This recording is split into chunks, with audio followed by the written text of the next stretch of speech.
Welcome to Sleepy Science Hub. I'm so glad you've joined me tonight for this gentle journey into one of nature's most beautiful mysteries. As you settle in, let me know where in the world and at what time you're watching. Whether you're nestled under soft blankets as evening falls, or perhaps it's the quiet hours of early morning where you are, you've found the perfect moment to explore something truly wonderful together. Now, get comfortable. Adjust your pillows, let your shoulders drop, and take a slow, deep breath. Feel the air fill your lungs completely, then release it slowly, letting any tension from your day simply float away. Tonight, we're going to discover how the smallest, most delicate changes can ripple outward to shape our entire world. Take another gentle breath, and let's begin. Imagine yourself walking through a vast, peaceful garden in the early morning light. The air is cool and fresh against your skin, carrying with it the sweet scent of dew-kissed flowers and the earthy richness of soil that has been quietly nourishing life throughout the night. Your bare feet touch the soft grass, still damp with morning moisture, and you can feel each individual blade bending gently beneath your weight, springing back as you move forward with slow, unhurried steps. This garden stretches as far as your eyes can see, filled with an incredible diversity of life. There are roses climbing wooden trellises, their petals just beginning to unfurl in shades of cream and soft pink. Tall sunflowers stand like gentle sentinels, their faces already turning toward the growing light of dawn. Lavender bushes release their calming fragrance into the still air, while butterflies dance lazily from bloom to bloom, their wings catching the golden rays of sunlight that filter through the canopy of ancient oak trees overhead. As you walk deeper into this tranquil space, you begin to notice something remarkable. Every single element in this garden is connected to every other element in ways both obvious and subtle. The morning dew that clings to a spider's web doesn't just provide moisture for that one delicate creation. It also affects the tiny insects that might become caught in its strands, which in turn influences the spider's hunting success, which impacts the local insect population, which affects the pollination of nearby flowers, which influences the fruit production that feeds the birds, which changes their migration patterns, which, well, you begin to see how one small thing leads to another, and another, and another. You pause beside a small pond at the heart of the garden, its surface so still it perfectly mirrors the sky above. The water is crystal clear, and you can see tiny fish moving lazily near the bottom, their movements creating the gentlest of ripples that spread outward in perfect circles. These ripples eventually reach the pond's edge, where they lap softly against the roots of water lilies, causing their broad leaves to rock ever so slightly. This tiny motion disturbs a dragonfly that was resting there, and it lifts off with a barely audible whisper of iridescent wings. The dragonfly's flight path takes it past a cluster of wild roses, where its presence startles a small bee that was deep inside a bloom, gathering nectar. The bee emerges covered in golden pollen and flies to the next flower, unknowingly carrying genetic material that will help create seeds which will eventually grow into new plants, which will provide food and shelter for countless creatures, which will continue the endless dance of cause and effect that governs all life. This is the essence of what scientists call the butterfly effect, the profound truth that small changes in one part of a system can lead to large, unpredictable changes somewhere else. The term comes from the poetic idea that a butterfly flapping its wings in one part of the world might eventually contribute to a tornado forming on the other side of the globe. While the reality is more nuanced than this simple image suggests, the core concept remains beautifully true. We live in an interconnected world where tiny actions can have enormous consequences. As you continue your peaceful walk through the garden, you notice a single butterfly landing on a nearby flower. It's a monarch with wings of brilliant orange marked by intricate black lines and bordered with tiny white spots. The butterfly appears almost impossibly delicate, its wings so thin they seem translucent in the morning light. You can barely hear the soft whisper of air as those wings beat slowly, perhaps 3 times per second, creating the tiniest disturbance in the atmosphere around it. But even this minuscule movement, so small you can barely detect it, is part of an infinite web of interactions that extends far beyond what your eyes can see. The gentle air currents created by the butterfly's wings mix with other currents created by warming earth, by leaves rustling in the breeze, by the breath of countless living creatures. These currents combine and separate, merge and divide, creating patterns of air movement that grow more complex with each passing moment. You settle onto a comfortable wooden bench nearby, feeling the smooth, sun-warmed wood against your back. From this peaceful vantage point, you can observe the butterfly as it moves from flower to flower, each landing creating new small changes in the garden's delicate ecosystem. When it alights on a purple cosmos flower, the bloom bends slightly under its weight, changing the angle at which morning sunlight strikes the petals. This altered angle affects how much light reaches the leaf below, which subtly influences the rate of photosynthesis in those cells, which impacts how much oxygen is released into the air, which becomes part of the breath of every living thing in the garden. The butterfly's proboscis extends like a delicate straw, probing deep into the flower's center to reach the sweet nectar hidden there. As it feeds, tiny grains of pollen stick to its legs and body. When it flies to the next flower, some of this pollen will be transferred, enabling reproduction that might not have occurred otherwise. Perhaps the seeds that result from this chance pollination will grow into plants with slightly different characteristics. Maybe flowers of slightly different shade, or leaves with a marginally different shape.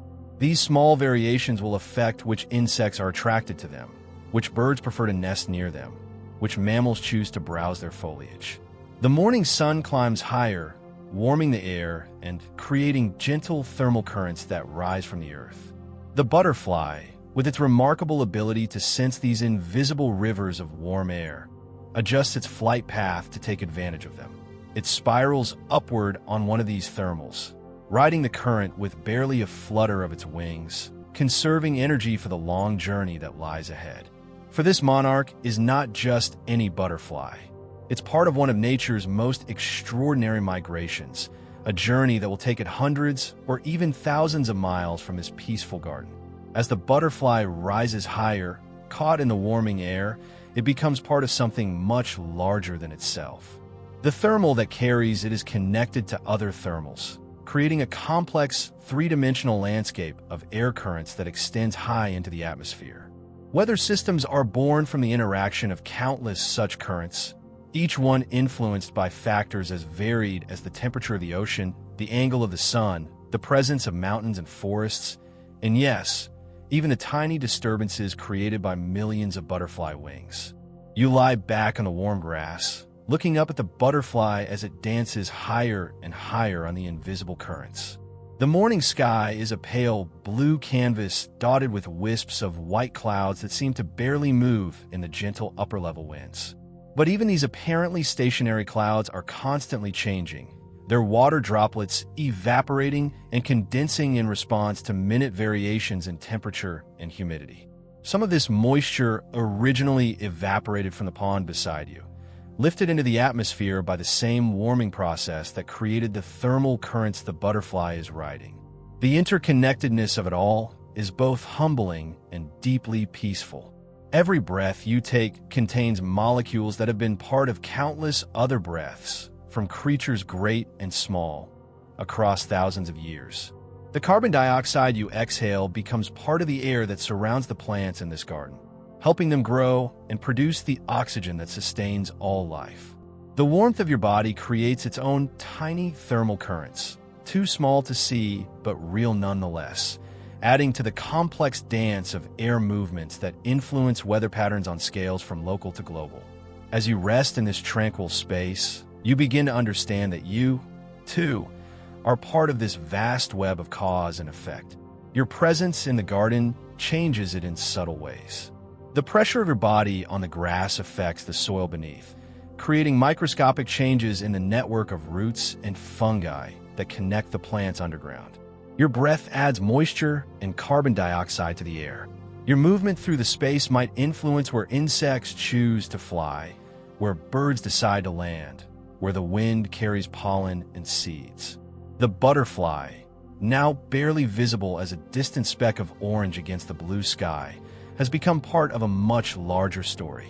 Its journey from this garden will take it across vast landscapes, over rivers and mountains, through changing weather systems and varied ecosystems.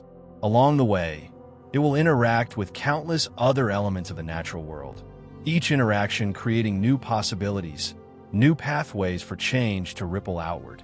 In a forest hundreds of miles away, the butterfly might rest on a flower that wouldn't have been pollinated otherwise. The seeds from that pollination might grow into trees that provide shelter for migrating birds, which might choose to nest there rather than elsewhere, which might affect the distribution of the insects they eat, which might influence the health of the forest itself. Years later, this same forest might play a crucial role in local weather patterns, perhaps contributing to rainfall that sustains rivers, that fill reservoirs, that provide water for cities where millions of people live their daily lives, each making their own small choices that ripple outward in turn. The beautiful truth is that there is no way to predict exactly where these ripples will lead. The mathematics of complex systems tells us that small changes can amplify in ways that are fundamentally unpredictable, creating patterns and outcomes that no one could have foreseen. This isn't a limitation of our knowledge. It's a fundamental property of the universe itself. The future emerges from the present through an infinite dance of tiny interactions, each one important, each one contributing to the grand story of change and transformation that surrounds us every moment. As the morning grows warmer and the butterfly disappears from view, you remain in the peaceful garden, feeling a deep sense of connection to the vast, gentle web of existence. The flowers continue to bloom, the bees continue to gather nectar, the pond reflects the sky, and somewhere in the distance, carried on currents of air that began right here in this garden, a small orange butterfly continues its ancient journey, carrying with it the potential for changes that will ripple across the world in ways beautiful and unexpected. This is where our exploration of the butterfly effect begins. In a garden of infinite possibility, where every small thing matters, where every gentle change has the potential to reshape the world in ways we can barely imagine. Rest here a while longer, breathing deeply, feeling the warmth of the sun on your skin and the soft grass beneath you, knowing that you are part of this magnificent, ever-changing tapestry of life. As you continue to rest in the warm embrace of the garden, your attention is drawn to a movement so subtle it might have been your imagination. There, on the edge of your vision, another butterfly has emerged from the shelter of a nearby rose bush. This one is different from the monarch you watched earlier. Smaller, more delicate, with wings of pale yellow decorated with tiny black spots that seem to shimmer in the gentle morning light. This little butterfly, perhaps no bigger than your thumb, begins what appears to be a completely ordinary moment in an ordinary day. It flexes its wings once, twice, testing the air currents that swirl invisibly around the garden. The movement is so gentle, so barely perceptible, that it seems impossible such a small action could matter to anyone or anything beyond the butterfly itself. But as you watch with growing fascination, you begin to understand that this single flutter is about to set in motion a chain of events that will ripple outward in ways both beautiful and profound. The butterfly's wings beat with a rhythm as delicate as a whispered secret. Each downstroke pushes against the air with a force so minute it can barely be measured, perhaps a few thousandths of an ounce of pressure. But the air, that invisible ocean in which we all swim, responds to even this tiny disturbance. Molecules of oxygen and nitrogen, water vapor and carbon dioxide begin to move in new patterns, creating microscopic eddies and currents that spiral away from the butterfly's wings like ripples spreading across the surface of a still pond. You close your eyes and try to imagine what these air currents might look like if you could see them. Perhaps they would appear as streams of silver light, flowing and dancing around the butterfly's delicate form.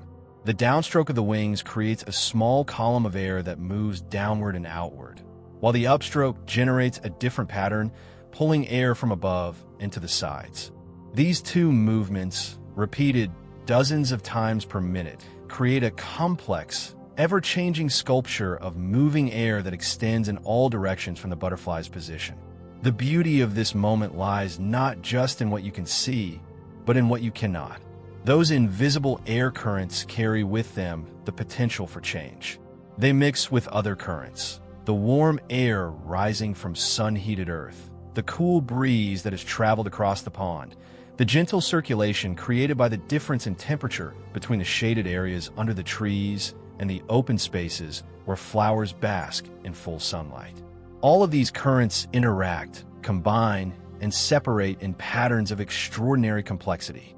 A few feet away, a spider sits motionless in the center of its web, a creation of silk so fine it seems to be made of captured moonbeams. The web trembles slightly as the butterfly's wing beats create the tiniest change in air pressure. This tremor, barely strong enough to move a strand of silk thinner than a human hair, sends a signal through the entire web. The spider, exquisitely sensitive to even the most minute vibrations, turns its head slightly, alert to what might be prey caught in its trap. But there is no prey, only the distant effect of butterfly wings beating in the morning air. The spider relaxes, returning to its patient vigil, unaware that it has just participated in a demonstration of how the smallest changes can propagate through even the most delicate systems. The web, strung between two flower stems, continues to shimmer in the breeze, a living instrument that responds to every subtle shift in the air around it. The butterfly, oblivious to the spider's momentary alertness, continues its gentle dance through the garden. Its flight path seems random, but is guided by senses far more sophisticated than they appear. It can detect the polarization of light, helping it navigate even on cloudy days. It can sense the electrical fields generated by flowers, which helps it locate the richest sources of nectar. Most remarkably, it can feel the tiniest variations in air pressure and temperature, allowing it to ride the invisible currents with remarkable efficiency. As the butterfly moves toward a cluster of sweet peas, their purple and white blooms heavy with morning dew, its wings continue to create those barely perceptible disturbances in the air. Each flutter adds to the complex symphony of air movements that surrounds every living thing in the garden. The sweet peas, with their delicate tendrils and papery flowers, sway gently in response to these microscopic changes in air pressure. The movement is so subtle that even the most careful observer might miss it, but it is real and it has consequences. The gentle swaying of the sweet pea flowers affects how the morning sunlight strikes their petals.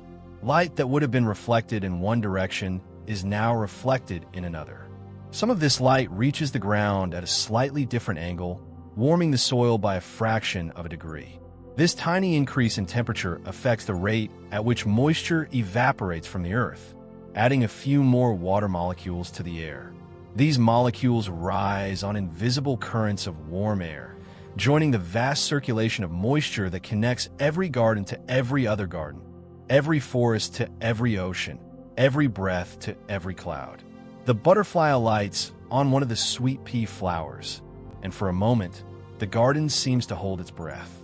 The flower bends slightly under the butterfly's weight, perhaps a few millimeters at most.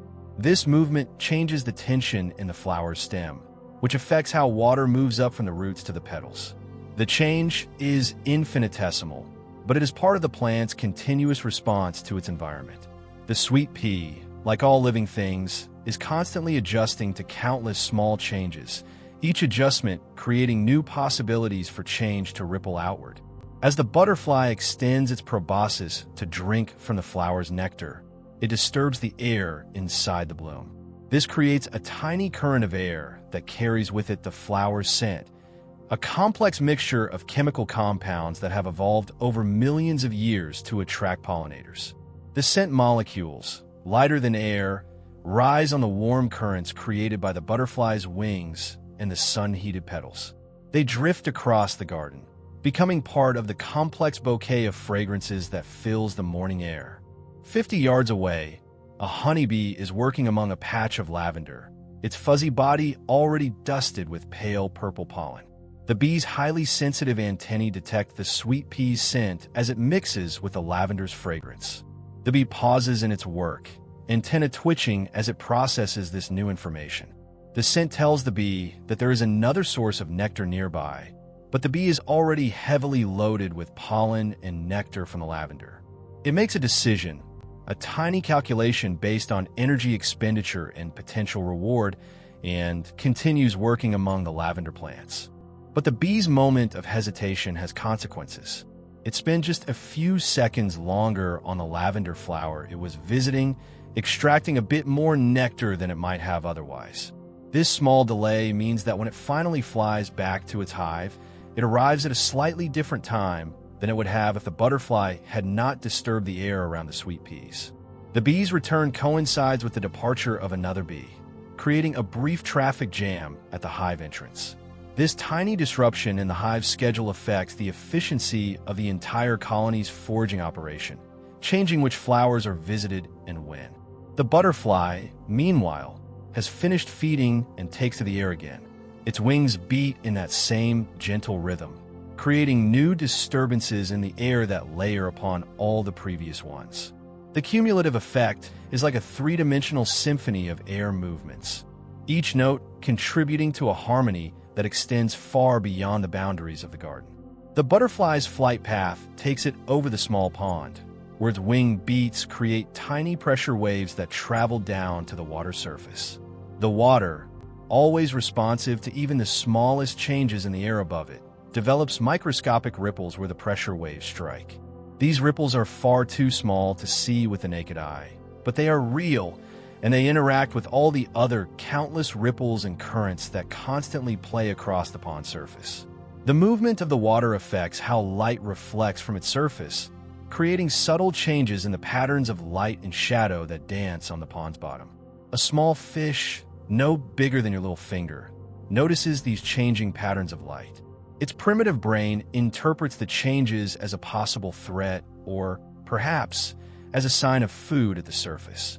The fish rises slightly in the water, creating its own small currents that disturb the sediment on the pond's bottom. Tiny particles of organic matter, so small they are nearly invisible, are stirred up and begin to drift in the water column. These particles become food for even smaller creatures, microscopic zooplankton that form the base of the pond's food web. The butterfly continues its flight, now heading toward a patch of sunflowers that tower above the other plants in the garden. These giants, with their broad yellow faces and dark centers, are like living solar panels, constantly tracking the sun's movement across the sky. As the butterfly approaches, its small body creates a tiny shadow that falls across one of the sunflower's petals. The shadow lasts only a moment, but it represents a microscopic reduction in the amount of sunlight reaching that part of the flower. The sunflower's petals are incredibly sensitive to light, and they respond to even the briefest changes in illumination. The cells in the shadowed area adjust their rate of photosynthesis, the miraculous process by which plants convert sunlight into energy. This adjustment affects the production of sugars and other compounds that the plant uses for growth and reproduction. The change is so small it could never be measured by any instrument, but it is part of the plant's continuous dance with its environment. As the butterfly alights on the sunflower's center, it encounters a landscape that seems almost alien in its complexity. The sunflower's center is actually composed of hundreds of tiny flowers, each one a perfect miniature version of what we typically think of as a flower. The butterfly's feet touch down among these florets, and as it moves, searching for nectar, it transfers pollen from flower to flower. Some of this pollen has come from other sunflowers, carried on the butterfly's body from previous visits. The genetic material in this pollen represents the potential for new combinations of traits, new variations that might help future sunflowers adapt to changing conditions. The butterfly's weight causes the sunflower's massive head to tilt ever so slightly. This tiny movement changes the angle at which the flower faces the sun, affecting how much light it receives and how much heat it absorbs. The temperature of the flower's surface changes by a fraction of a degree, altering the rate at which moisture evaporates from its petals. This evaporation adds water vapor to the air, contributing to the complex dance of humidity that influences weather patterns on scales from local to global. A gentle breeze stirs the garden, and the butterfly rises from the sunflower, its wings catching the moving air. The breeze carries with it the scent of the sunflower's pollen, along with the fragrances of roses, lavender, sweet peas, and countless other flowers. This complex bouquet of scents travels beyond the garden's boundaries, mixing with the air currents that flow over the surrounding landscape. Miles away, the molecules that began their journey in this peaceful garden become part of the air that fills the lungs of children playing in a distant park, of farmers working in fields, of birds soaring high above the earth. The butterfly's flight takes it higher now, riding the warming air currents that rise from the sun-heated earth. From this elevated perspective, the garden below looks like a patchwork quilt of colors and textures, each patch representing a different microhabitat with its own unique collection of plants and animals. The butterfly can see patterns that are invisible from ground level. The way morning shadows create cooler zones where certain plants thrive, the way water from the pond creates a gradient of moisture that influences where different species choose to grow. But the butterfly's elevated position also makes it more visible to predators. A swallow, diving and darting through the air in pursuit of insects, spots the butterfly's bright yellow wings. The bird changes course, angling toward what might be an easy meal. The butterfly, with senses honed by millions of years of evolution, detects the approaching danger and takes evasive action. It folds its wings and drops toward the ground, seeking shelter among the leaves of a nearby bush. The swallow's diving pursuit of the butterfly creates its own set of air disturbances. The bird's wings, much larger and more powerful than the butterfly's, push against the air with considerable force. The downdraft from the swallow's wings affects the flight patterns of smaller insects below, causing them to adjust their own flight paths to compensate for the turbulence. Some of these insects are pollinators, and their altered flight patterns mean they visit different flowers than they would have otherwise, creating new opportunities for plant reproduction and new pathways for genetic diversity to spread through the garden. The butterfly finds safety among the leaves of a rose bush, its yellow wings perfectly camouflaged against the dappled light and shadow.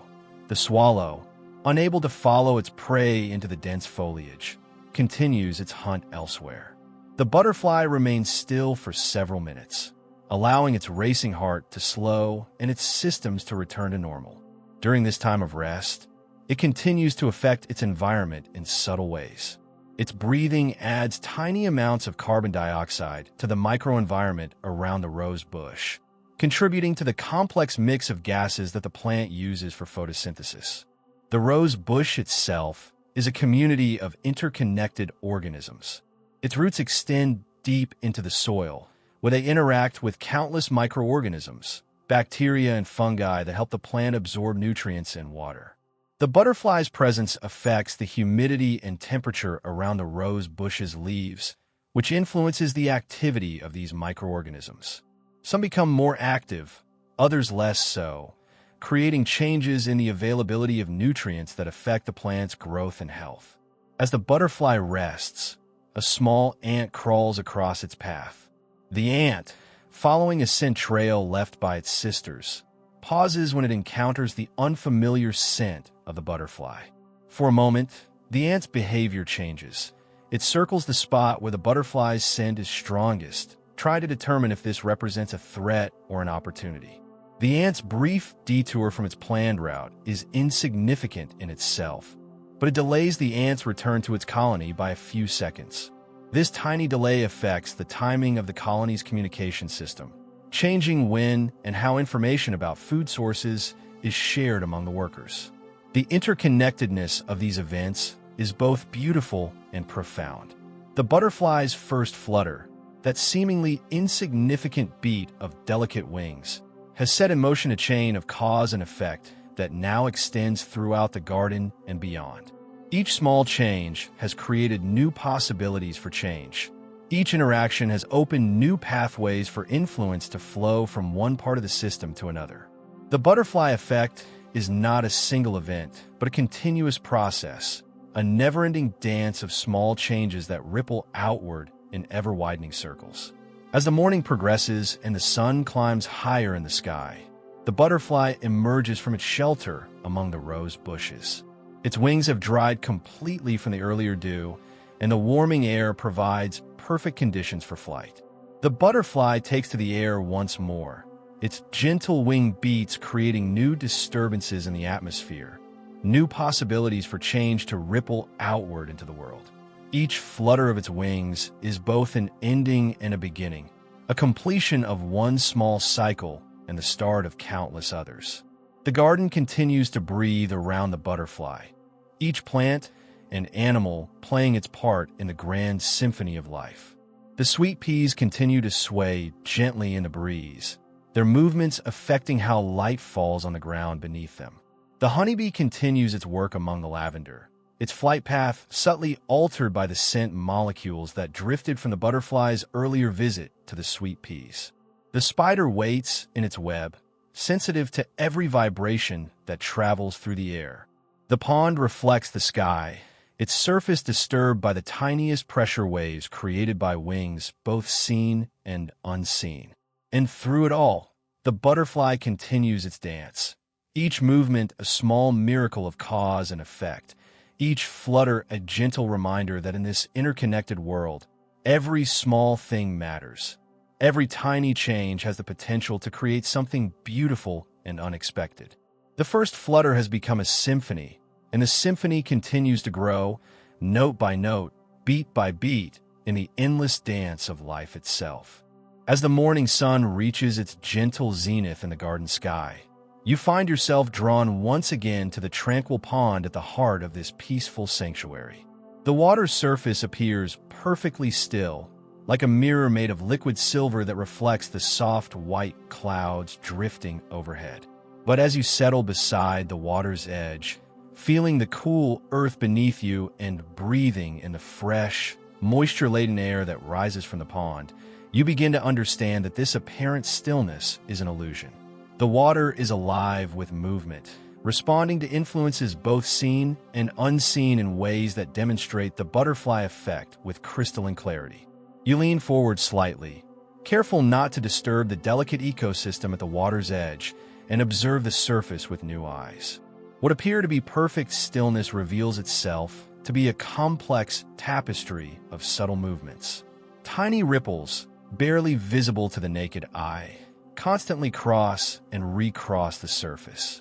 Some are created by the gentlest of breezes, others by the movement of fish beneath, still others by insects touching down to drink, or by water striders skating across the surface tension with their delicate, spider-like legs. A single water droplet, condensed from the morning air on an overhanging willow leaf, reaches the critical point where surface tension can no longer hold it. The droplet trembles for a moment, gathering itself like a tiny glass bead before releasing its hold on the leaf and falling toward the water below. The fall takes less than a second, but in that brief time, the droplet accelerates under gravity's gentle pull, gathering speed and energy that will soon be transferred to the pond surface. The impact, when it comes, is so gentle it would be easy to miss. The droplet strikes the water with a soft kiss, creating a small depression that immediately begins to spread outward in perfect concentric circles. The ripples move at a steady pace, neither hurried nor slow, carrying with them the energy of that single falling droplet. As they spread, they encounter other ripples moving in different directions, created by other droplets, other disturbances, other tiny events occurring around the pond's perimeter. Where two ripples meet, something magical happens. They don't simply bounce off each other or cancel each other out. Instead, they interact in ways that follow precise mathematical laws, creating patterns of interference that are both predictable and beautiful. Where the peaks of two ripples coincide, they combine to create a higher peak. Where a peak meets a trough, they partially cancel each other, creating areas of relative calm. The result is a constantly shifting pattern of waves and stillness that transforms the pond's surface into a living work of art. You watch, mesmerized, as these ripples continue their outward journey, Some reach the pond's edge, where they lap gently against the muddy shore or the roots of cattails that grow in the shallow water. The energy that began with a single falling droplet is absorbed by the earth, by the plants, by the countless microorganisms that live in the interface between water and land. But even this absorption creates change. The tiny amounts of water that splash onto the shore carry with them dissolved minerals and microscopic life forms, contributing to the rich ecosystem of the pond's margin. Other ripples encounter obstacles in their path. A partially submerged log, weathered smooth by years of gentle water action, deflects some of the wave energy, sending new ripples off in different directions. A lily pad, floating serenely on the surface, bobs slightly as the ripples pass beneath it. The movement so subtle, it seems like the plant is breathing in rhythm with the water. This gentle motion affects the lily pad's position relative to the sun, changing how much light penetrates through its broad leaves to reach the water below. Beneath the surface, the effects of that single droplet continue to propagate in ways invisible from above. The impact created a brief downward current, a tiny column of moving water that disturbs the carefully layered structure of the pond's depths. Near the surface, the water is warm from the sun's rays and rich in oxygen from contact with the air. Deeper down, the water is cooler and contains different dissolved gases and nutrients. The mixing caused by the droplet's impact is minimal, but it contributes to the slow circulation that keeps the pond healthy and alive. A small fish, perhaps a bluegill no bigger than your hand, feels the pressure wave from the droplet's impact through the lateral line sensors that run along its sides. These incredibly sensitive organs can detect the tiniest changes in water pressure, helping the fish navigate in murky water and locate prey. The pressure wave from the falling droplet is far too small to represent danger or food, but the fish's nervous system processes the information anyway, adding it to the constant stream of sensory data that guides its behavior. The fish's slight adjustment in response to the pressure wave brings it closer to a small school of water fleas, microscopic crustaceans that drift through the water like living plankton. The fish's presence disturbs the water around the tiny creatures, creating currents that scatter them in new directions. Some of these water fleas are carried by the disturbance toward a patch of underwater vegetation where they wouldn't normally be found. Here, they encounter different predators and different food sources, and some survive to reproduce in this new location, slowly changing the distribution of life within the pond. Meanwhile, on the surface, new droplets continue to fall from the willow's overhanging branches. Each one creates its own pattern of ripples, adding to the complex interference patterns that constantly reshape the water surface. The timing of these drops is influenced by countless factors: the humidity of the air, the temperature of the leaf, the gentle movements of the branch caused by barely perceptible air currents, even the vibrations from a bird landing elsewhere in the tree. A dragonfly, its iridescent wings flashing blue and green in the morning light, approaches the pond's surface. The insect's four wings beat independently, creating a complex pattern of air disturbances that the sensitive water surface detects long before the dragonfly actually touches down. The water responds to these minute changes in air pressure, developing microscopic ripples that spread outward from the point where the dragonfly will eventually land. When the dragonfly does touch the surface, it does so with remarkable delicacy. Its legs make contact with the water for just a fraction of a second, long enough to drink, but brief enough to avoid breaking the surface tension that might trap it. The contact creates new ripples, different in pattern and intensity from those created by the falling droplets. These ripples carry information about the dragonfly's presence to other creatures in and around the pond. A water strider, skating across the surface on legs specially adapted to distribute its weight across the water's surface tension, detects the dragonfly's ripples through sensors in its feet. The water strider's brain, small but efficient, processes this information and determines that the ripples don't indicate prey or danger. The insect continues its hunting patrol, but its path is subtly altered by the need to navigate around the expanding circles of waves created by the dragonfly's brief visit. As you observe these interactions, You begin to see the pond not as a single body of water, but as a community of interconnected systems. The ripples on the surface are just the most visible part of a complex network of cause and effect that extends in all directions. The water itself is in constant motion, driven by temperature differences, wind patterns, and the movements of the countless creatures that call the pond home. Currents invisible from the surface carry nutrients, oxygen, and microscopic life forms from one part of the pond to another. The underwater landscape is as varied and complex as any terrestrial ecosystem. Submerged plants sway gently in the barely perceptible currents, their movements creating additional disturbances in the water. The roots of these plants extend into the soft sediment at the pond's bottom, where they interact with bacteria and other microorganisms that break down fallen leaves and other organic matter. The activities of these microscopic decomposers affect the chemistry of the water, changing the availability of nutrients that influence which plants and animals can thrive in different parts of the pond. A turtle, ancient and patient, rests on a partially submerged log at the pond's edge. The reptile's presence affects the water around it in subtle ways. Its body heat, warmer than the surrounding water, creates tiny convection currents that mix the water layers. Its breathing at the surface creates miniature ripples with each exhalation.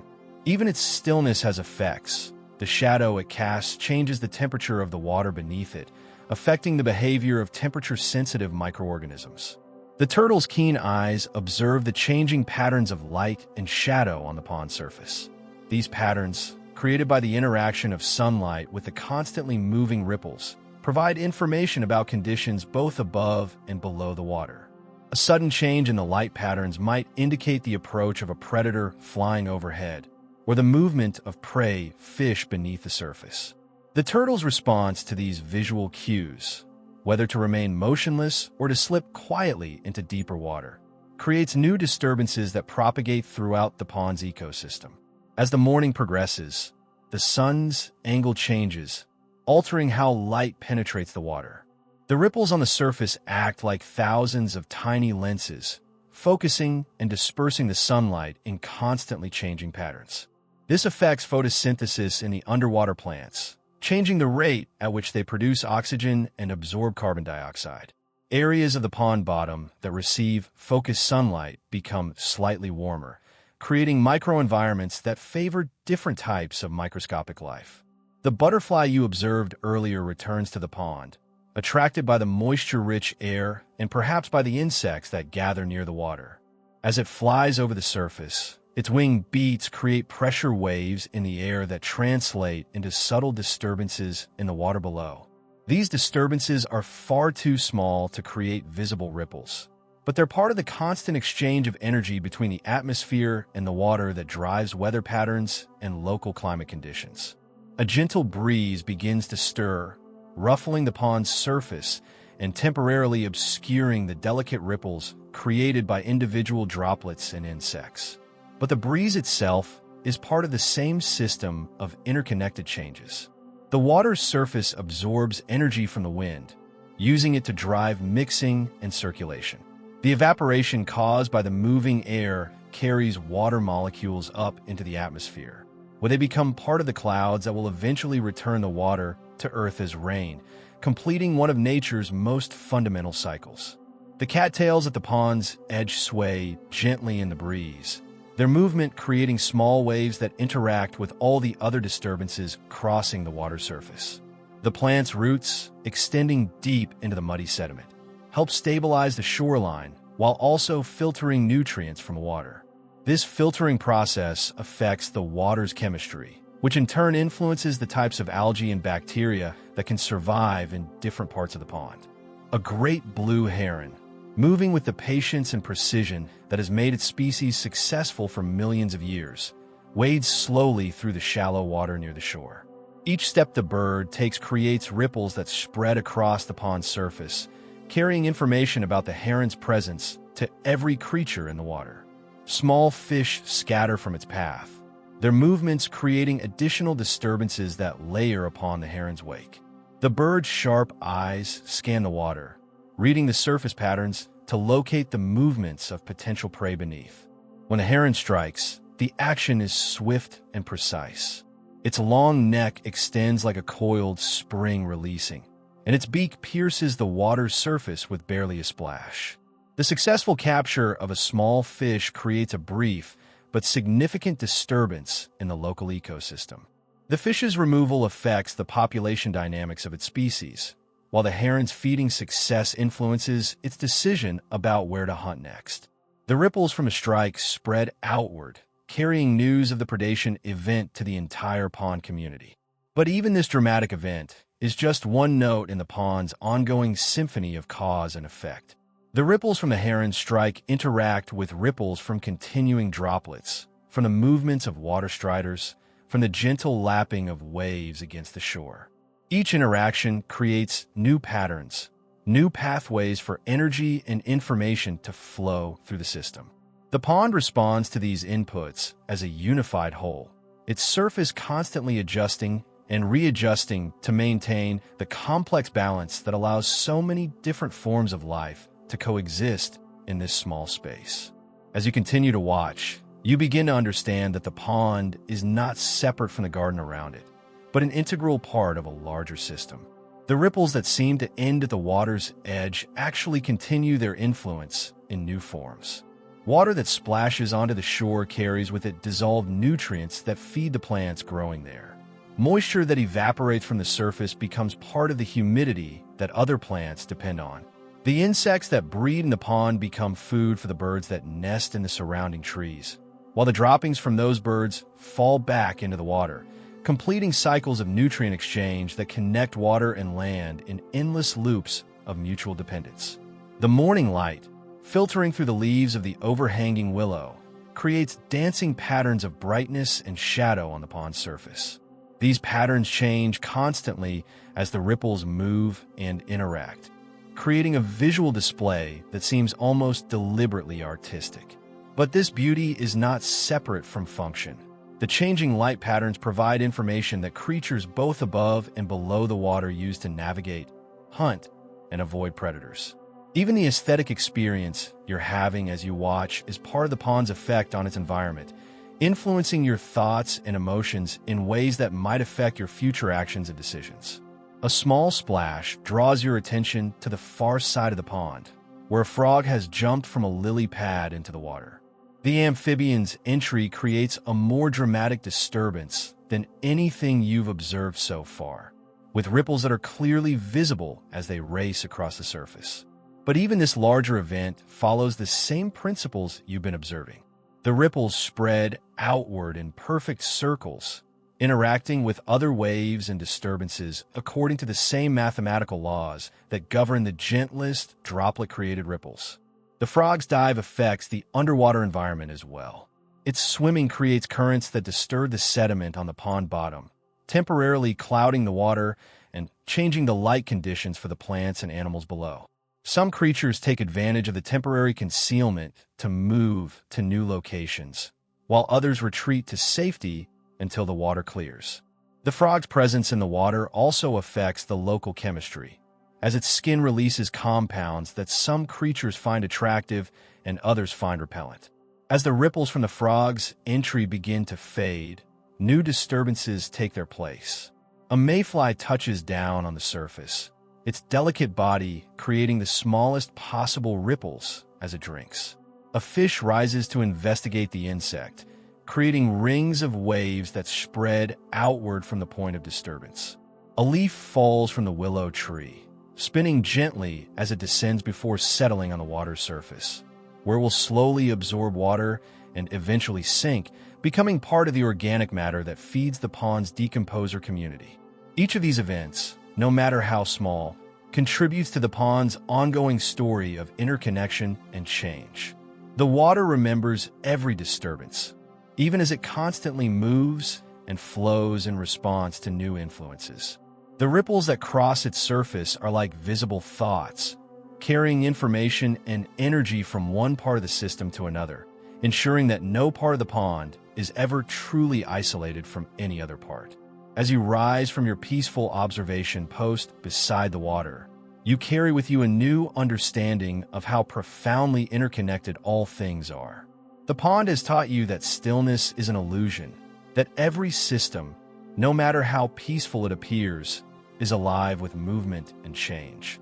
The ripples in still water are not just pretty patterns, but demonstrations of fundamental principles that govern everything from the smallest pond to the largest ocean, from the briefest moment to the longest age. In the gentle lapping of waves against the shore, you hear the whispered secrets of a universe where every small action matters, where every tiny cause has the potential to create effects that ripple outward into infinity. Moving away from the tranquil pond, you find yourself walking along a gentle path that winds through a meadow where tall grasses sway in perfect harmony with the morning breeze. The air itself seems alive here, moving in currents and eddies that are usually invisible but now reveal themselves through the graceful dance of seed heads and flower stems. As you pause to observe this aerial ballet, you begin to understand that the atmosphere around you is perhaps the most powerful example of the butterfly effect in action, a three-dimensional ocean of gases where the smallest disturbances can grow into weather systems that reshape entire continents. The morning air is cool and fresh against your skin, carrying with it the complex mixture of scents that tells the story of everything it has touched on its journey to this meadow. You can smell the earthy richness of dew-moistened soil, the sweet fragrance of wildflowers, the green scent of growing things, and underneath it all, the clean, almost metallic smell of ozone from the upper atmosphere. This air has traveled countless miles to reach you, picking up and releasing moisture, warming and cooling, rising and falling in response to the Earth's rotation, the sun's heat, and the countless small disturbances created by every living thing it encounters. You close your eyes and feel the breeze move across your face, each gust a messenger carrying information from distant places. The air that touches you now might have begun its journey over a vast ocean, where it absorbed moisture from the waves and carried with it microscopic salt crystals and the eggs of marine organisms. It might have passed over mountains, cooling as it rose and warming as it descended, creating the pressure differences that drive its movement. It might have swirled through forests where trees released oxygen and water vapor, or across cities where the heat from buildings and pavement sent it spiraling upward in thermals that carried dust and pollution high into the atmosphere. A single breath of wind stirs the grass around your feet, and you watch as the movement propagates across the meadow like a visible wave. The grass bends in response to the air's pressure, each blade affecting the flow of air around it and creating tiny eddies and currents that influence how the wind moves through the neighboring plants. What begins as a smooth, uniform flow of air becomes increasingly complex as it encounters the countless obstacles and surfaces of the meadow ecosystem. The wind carries with it seeds from plants that may be miles away, each one a potential new beginning in this meadow's story. A dandelion seed, so light it seems to float rather than fall, drifts past on its feathery parachute. The seed journey is entirely dependent on the air currents that carry it, and these currents are shaped by every small influence they encounter. The warmth radiating from a sun-heated rock creates a tiny thermal that lifts the seed higher. The shadow cast by a passing cloud cools the air, causing it to sink and bringing the seed closer to the ground. The breath of a grazing rabbit creates a momentary disturbance that sends the seed tumbling in a new direction. Each of these influences is minute, barely measurable, but together they determine where the dandelion seed will land and whether it will find the right conditions to germinate and grow. The seed that settles in this particular spot, rather than one a few yards away, might encounter different soil conditions, different amounts of sunlight, different competition from other plants.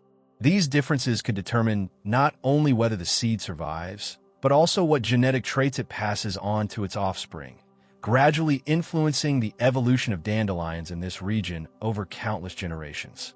The wind that carries the dandelion seed is itself shaped by disturbances that began thousands of miles away and days ago. High in the atmosphere, rivers of fast-moving air, called jet streams, snake around the planet, driven by the temperature differences between the polar regions and the equator. These mighty currents of air influence weather patterns across entire continents, but they are constantly shifting and changing in response to relatively small variations in temperature, pressure, and the Earth's rotation. A weather system that brought rain to a distant city 3 days ago has created a region of slightly cooler air that is now affecting the position of the jet stream. This shift influences the movement of high and low pressure systems across hundreds of miles, which in turn affects the local winds that are now gently stirring the grass in this meadow. The rain that fell in that distant city might have been triggered by something as small as the extra moisture released by a forest fire or the urban heat island effect created by a new shopping center. The interconnectedness spans not just space but time, with small causes creating effects that manifest days, weeks, or even months later. You notice a spider's web stretched between two tall stalks of grass, its silk strands barely visible except where morning dew has collected on them like tiny diamonds. The web trembles constantly in the gentle breeze, and you realize that the spider that built it must be extraordinarily sensitive to these movements. The web is not just a trap for flying insects, but also a sophisticated instrument for detecting the tiniest changes in air pressure and movement. When a wind shifts even slightly, the web responds, sending vibrations through its structure that the spider interprets with remarkable precision. The spider, hidden at the edge of its web, feels every fluctuation in the air currents that pass through the meadow. A butterfly passing several feet away creates air disturbances that the web detects and transmits to the spider's sensitive legs. A bee flying past at a different height creates a different pattern of vibrations. The spider's nervous system has evolved to distinguish between these various signals, sorting out which ones might indicate prey, which ones suggest danger, and which ones are simply part of the background noise of a living meadow. When a small flying insect does become caught in the web, the spider's response creates its own disturbances in the local air currents. The spider's rapid movement across the web causes the silk strands to vibrate, creating tiny pressure waves in the surrounding air. These waves are too small to be consciously detected by most creatures, but they add to the complex symphony of air movements that constantly flows through the meadow ecosystem. A few yards away, a grasshopper sits motionless on a blade of grass, its green body perfectly camouflaged against the vegetation. The insect's antennae move constantly, sampling the chemical composition of the air that flows past them. The grasshopper can detect the pheromones released by other grasshoppers, the volatile compounds released by plants under stress, and even the carbon dioxide exhaled by potential predators. Each molecule of scent that reaches the grasshopper's chemical sensors carries information about the state of the meadow ecosystem. And the insect's responses to this information become part of the feedback loops that regulate the behavior of the entire community. The grasshopper's breathing, invisible but constant, adds its own contribution to the meadow's atmospheric composition. Like all insects, it takes in oxygen and releases carbon dioxide, but it also releases water vapor and trace amounts of other compounds. These contributions are infinitesimally small on an individual basis, but when multiplied by the millions of insects, spiders, and other small creatures living in the meadow, they become significant factors in the local atmospheric chemistry. A thermal current, born from the differential heating of the meadow's varied surfaces, begins to form near a patch of dark soil that has been absorbing sunlight all morning. The warm air rises slowly, creating a column of upward-moving atmosphere that insects and birds can use for effortless flight. A hawk, circling high overhead, detects this thermal and adjusts its flight path to take advantage of the free lift it provides. The bird's movement through the rising air creates its own disturbances, generating wingtip vortices that spiral away from its flight path and eventually dissipate into the broader atmospheric circulation. The thermal that carries the hawk also transports moisture, pollen, spores, and microscopic organisms high into the atmosphere. Some of these passengers will travel vast distances before settling back to Earth, carrying genetic material and nutrients from this meadow to ecosystems hundreds of miles away. The pollen from the wildflowers around your feet might fertilize plants growing in a distant mountain valley, while spores from mushrooms in far-off forests might drift down to colonize the decomposing logs that provide habitat for insects and small mammals in this meadow. As the morning progresses and the sun climbs higher, the patterns of heating and cooling across the meadow become more complex. Areas shaded by trees remain cool, while open patches exposed to direct sunlight warm rapidly. These temperature differences drive air movements that grow stronger as the day progresses. Cool air flows down from the shaded areas like invisible rivers, while warm air rises from the sun-heated ground in columns and sheets that carry the scents and moisture of the meadow upward into the sky. A butterfly lands on a nearby flower, and you watch as its wings create tiny disturbances in the air around it. The insect's wing beats are so gentle they barely disturb the flower petals, but they add their small contribution to the constant mixing and circulation of the atmosphere. When the butterfly takes flight again, it follows air currents that guide it across the meadow, its path influenced by the same thermal patterns that carry seeds, spores, and the countless other aerial travelers that connect this meadow to the rest of the world. The wind brings news from beyond the meadow's boundaries. You can smell the approach of rain hours before the first clouds appear, as the air carries with it the distinctive scent of moisture and the electrical charge that builds before a storm. This approaching weather system was born from disturbances that began days ago and hundreds of miles away, growing and evolving as it encountered different temperatures, pressures, and moisture levels during its journey across the continent. A change in the wind's direction brings new scents and sensations. Now you can smell the salty tang of the ocean, carried on air that has traveled over water and absorbed moisture that will eventually fall as rain on inland areas far from the sea. The ions and microscopic particles in this marine air affect the electrical properties of the atmosphere, influencing how static charges build up and dissipate, and even affecting the rate at which certain chemical reactions occur in the upper atmosphere. A bird flies overhead, its wings working against the air to generate the lift and thrust that keep it aloft. The bird's flight creates a wake of disturbed air that extends far behind it, a three-dimensional trail of vortices and pressure changes that gradually dissipate back into the ambient atmosphere.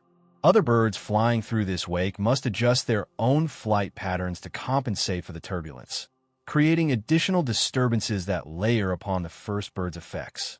The trees at the meadow's edge sway gently in the breeze, their leaves fluttering and rustling with a sound like distant applause. Each leaf acts as a tiny wing, creating lift and drag forces that affect the flow of air through the forest canopy. The collective effect of millions of leaves is to slow and redirect the wind, creating the calmer conditions in the forest interior that allow different species of plants and animals to thrive than those found in the open meadow. When the wind gusts more strongly, bending the grass and flowers in synchronized waves, you can see the air's movement made visible in the plant life it affects. The grass heads bow and straighten in patterns that ripple across the meadow like waves on water, each plant responding to the pressure of moving air and then springing back to its upright position. This constant flexing and straightening exercises the plant stems, making them stronger and more resilient, while also helping to distribute pollen and seeds across the meadow. A cloud passes over the sun, temporarily changing the thermal dynamics of the meadow. The cooling effect reduces the rate of evaporation from plants and soil, decreasing the amount of water vapor rising into the air. This change in humidity affects the behavior of insects, some of which become more active in the cooler, more humid conditions, while others seek shelter until the sun returns. The altered light conditions also affect the rate of photosynthesis in the plants, temporarily changing the amount of oxygen they release and carbon dioxide they absorb. As the cloud moves on and sunlight returns to the meadow, the warming effect creates new thermal currents that carry the sense of sun-heated vegetation and earth. These rising columns of warm air create their own wind patterns, drawing in cooler air from the surroundings and creating circulation patterns that help maintain the meadow's atmospheric balance. The interplay between heating and cooling, rising and sinking air, creates a dynamic system that is constantly adjusting and readjusting to maintain equilibrium. A bee buzzes past, its flight path erratic as it searches for flowers rich in nectar. The insect's wings beat so rapidly they create a high-frequency sound that travels through the air as acoustic waves. These sound waves carry information that other bees can detect and interpret, helping them locate good foraging sites and avoid areas where predators might be present. The bee's flight also creates air disturbances that affect the movement of smaller insects and the dispersal of pollen and other microscopic particles. You take a deep breath, filling your lungs with the complex mixture of gases that makes up the meadow's atmosphere. The oxygen you inhale was recently released by the plants around you through photosynthesis, while the carbon dioxide you exhale will soon be absorbed by those same plants and converted back into oxygen and organic compounds. This continuous exchange connects you directly to the meadow's atmospheric cycles, making you an active participant in the complex web of relationships that sustains all life in this ecosystem. The afternoon breeze carries with it the promise of change. You can sense in its shifting patterns the approach of new weather, new seasons, new possibilities for the meadow's continued evolution. The air that surrounds you is not just empty space between solid objects, but a dynamic medium that connects every living thing to every other living thing, carrying messages, nutrients, and energy across vast distances and through countless interactions. As you stand in this meadow, feeling the wind move through your hair and across your skin, you understand that you are breathing the same air that has filled the lungs of countless creatures before you and will continue to sustain life long after you are gone. The atmosphere is both ancient and constantly renewed, a global commons that belongs to every living thing and yet can be profoundly affected by the smallest actions of any individual organism. The breath of wind that stirs the grass at your feet began its journey somewhere else, perhaps as the exhalation of a whale in a distant ocean, or as vapor rising from a tropical rainforest, or as air displaced by the wings of a migrating bird. It has traveled through countless interactions, been warmed and cooled, lifted and compressed, mixed and separated, before arriving here to become part of your own breath, and then continuing on its endless journey around the planet. In the gentle movement of air through this peaceful meadow, you see reflected the profound truth of the butterfly effect. Every breath matters. Every small disturbance has consequences. Every tiny change in pressure or temperature or humidity contributes to the vast atmospheric systems that regulate Earth's climate and weather. The wind that caresses your face is both local and global, both momentary and eternal, a perfect example of how the smallest causes can have the largest effects in the interconnected systems that govern our world. As the afternoon sun warms the meadow around you, you find yourself drawn to a patch of wildflowers where nature is conducting one of its most delicate and profound experiments in cause and effect. Here, among the dancing blooms of purple clover, golden black-eyed Susans, and delicate white Queen Anne's lace, countless seeds are beginning their journeys into an uncertain future. Each seed represents not just a potential new plant, but a complex story of how the smallest decisions and tiniest disturbances can shape the genetic destiny of entire ecosystems for generations to come. You settle comfortably among the flowers, feeling the soft earth beneath you and breathing in the sweet, honey-scented air that rises from the blooms. Around you, the business of reproduction and dispersal continues with quiet intensity. Bees move methodically from flower to flower, their bodies dusted with golden pollen that they carry unknowingly from one plant to another. Each transfer of pollen represents a genetic decision, a mixing of hereditary material that will determine the characteristics of the next generation of plants. But which pollen reaches which flower is determined by factors so small and seemingly random that they perfectly demonstrate the butterfly effect in action. A gentle breeze stirs the flowers around you, and you watch as a cloud of tiny seeds is released from a patch of mature dandelions nearby. Each seed is equipped with its own delicate parachute, a feat of natural engineering so fine that it seems almost impossible. The seeds drift upward on the warm air currents, spinning slowly as they rise, their paths determined by air movements so subtle that no two seeds follow exactly the same trajectory. One seed catches your attention as it floats past at eye level.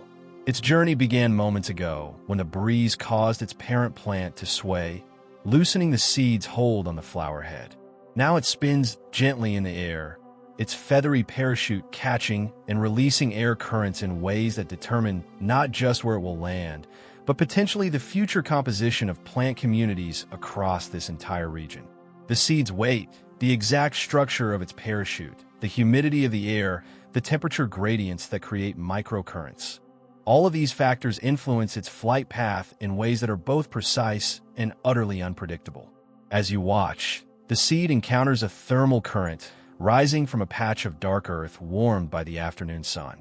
The warm air lifts the seed higher, carrying it over the meadow's boundary and toward a distant hillside. This tiny change in altitude means the seed will travel much farther than it would have if it had been released just a few seconds earlier or later, when the thermal was weaker or absent entirely. The difference of a few degrees in soil temperature, caused perhaps by the shadow of a passing cloud minutes earlier, has now determined that this seed will colonize new territory rather than competing with its parent plant for resources. But the seed's journey is far from over. As it rides the thermal higher into the atmosphere, it encounters different wind patterns and air pressures. A shift in the upper-level winds, caused by weather systems hundreds of miles away, pushes the seed toward a valley where the soil conditions and moisture levels are completely different from its parent's environment. If the seed successfully germinates in this new location, it will face different evolutionary pressures than its siblings who land closer to home.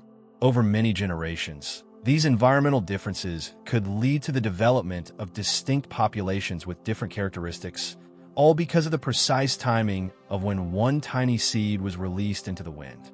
Around you, other plants are employing different strategies for seed dispersal, each one creating its own opportunities for small causes to have large effects.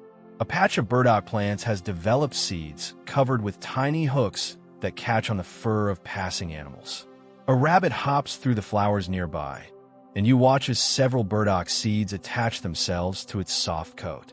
The rabbit will carry these seeds with it as it moves through its territory, eventually grooming them off in locations that might be miles from the parent plants. The exact path the rabbit takes is influenced by countless small factors: the location of good foraging spots, the presence or absence of predators, even the rabbit's individual personality and past experiences. A butterfly landing nearby might startle the rabbit into taking a different route. A change in wind direction that carries an unfamiliar scent might cause the animal to investigate a new area. Each of these tiny influences affects where the burdock seeds will be deposited, and therefore where new populations of burdock might establish themselves in the future. A bird lands on a nearby sunflower, its weight causing the large flower head to bend downward. The bird is attracted by the rich, oil-filled seeds that are just beginning to ripen in the flower center. As the bird feeds, it dislodges some seeds, which fall to the ground below. But the bird also carries some seeds away in its crop, where they will be transported to wherever the bird travels next.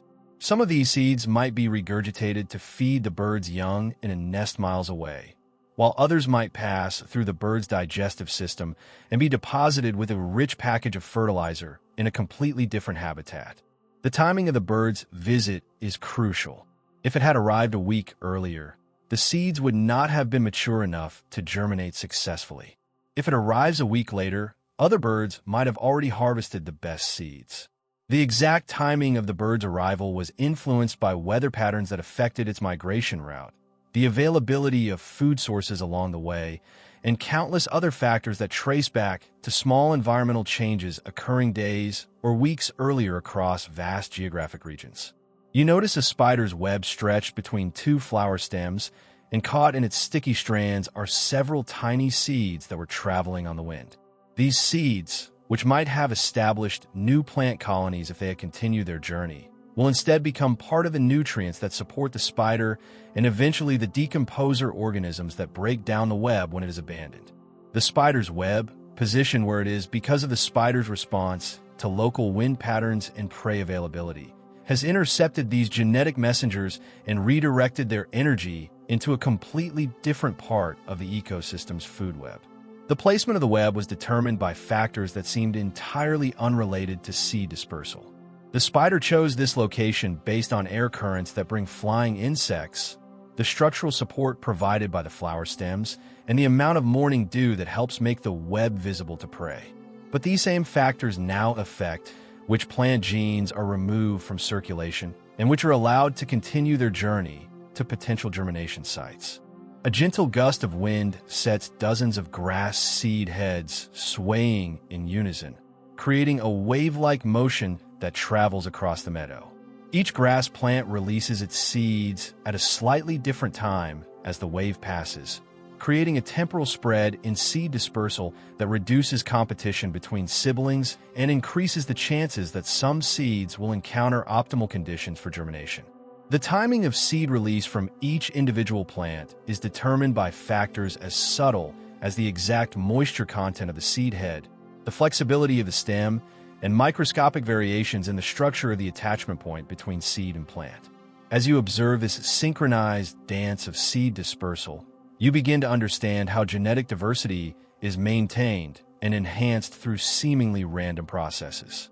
No two seeds are released at exactly the same moment or follow exactly the same path.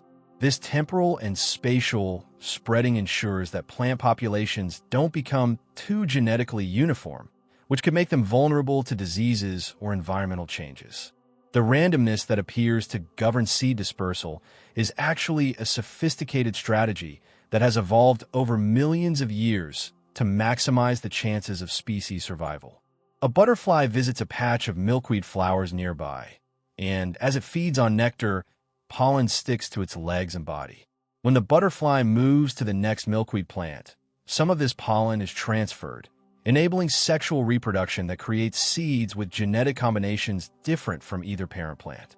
The butterfly's flight path between flowers is influenced by factors ranging from the position of the sun to the presence of other insects to random air currents created by its own wing beats moments earlier. Each of these influences affects which plants get cross-pollinated and therefore what genetic combinations will be represented in the next generation of milkweed seeds. The milkweed seeds themselves are marvels of aerodynamic engineering, each one equipped with a silky white plume that allows it to travel great distances on the wind. When the seed pods mature and split open, the seeds are released not all at once, but gradually over a period of days or weeks. This staggered release means that seeds are dispersed under different weather conditions, increasing the likelihood that at least some will encounter favorable conditions for germination and establishment. A mouse scurries through the flowers at the meadow's edge, its cheek pouches bulging with seeds it has collected for its winter cache.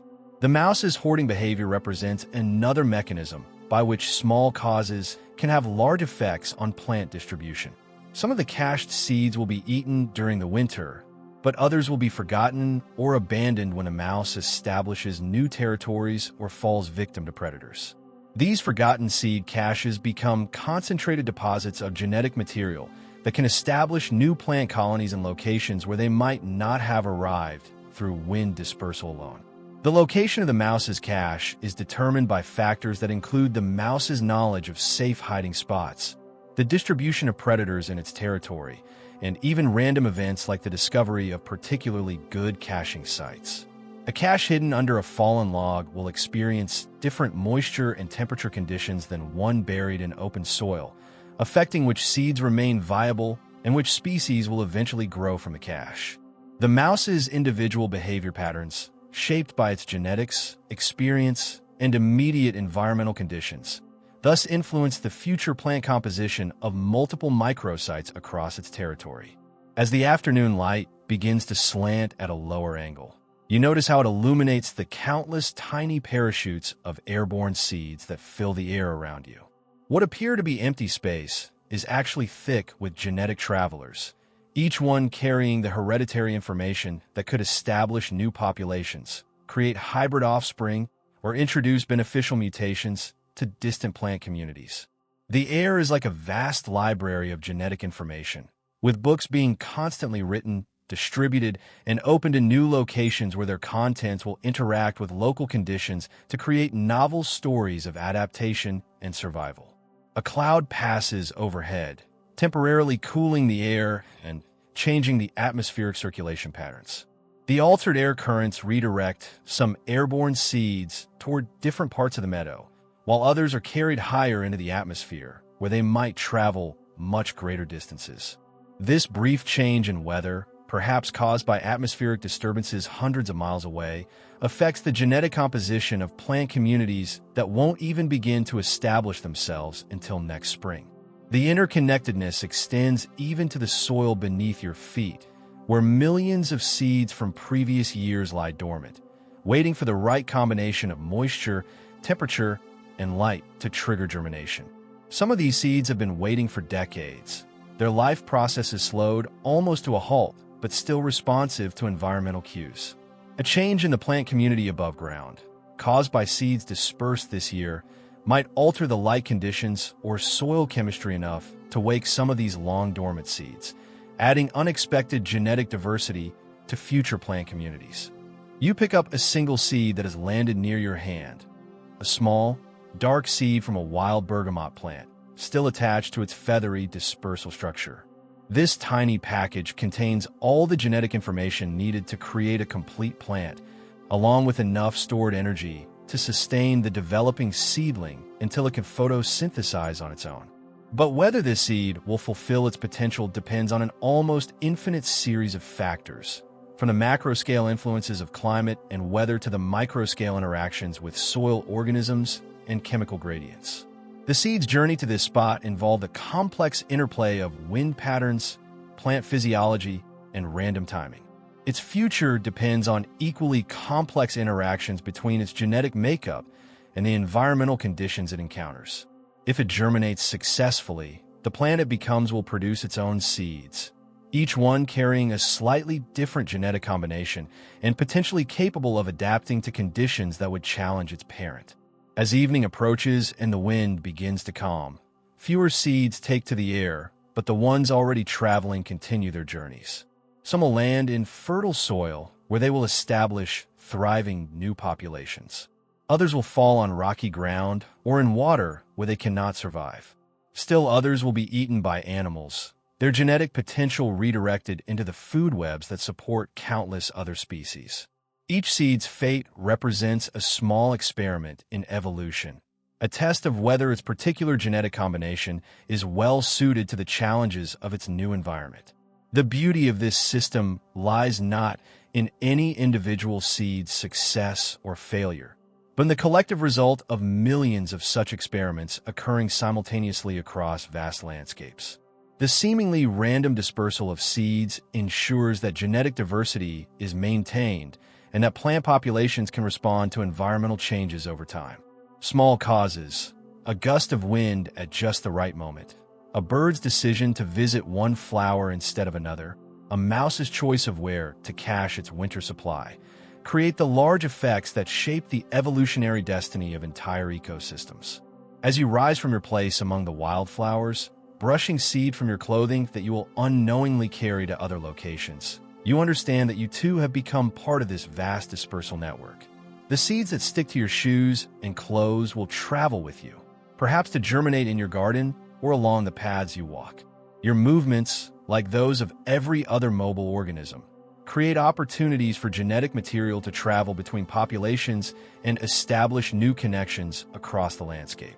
In the gentle drifting of seeds on the afternoon breeze, you see a perfect example of how the butterfly effect operates across multiple scales of time and space.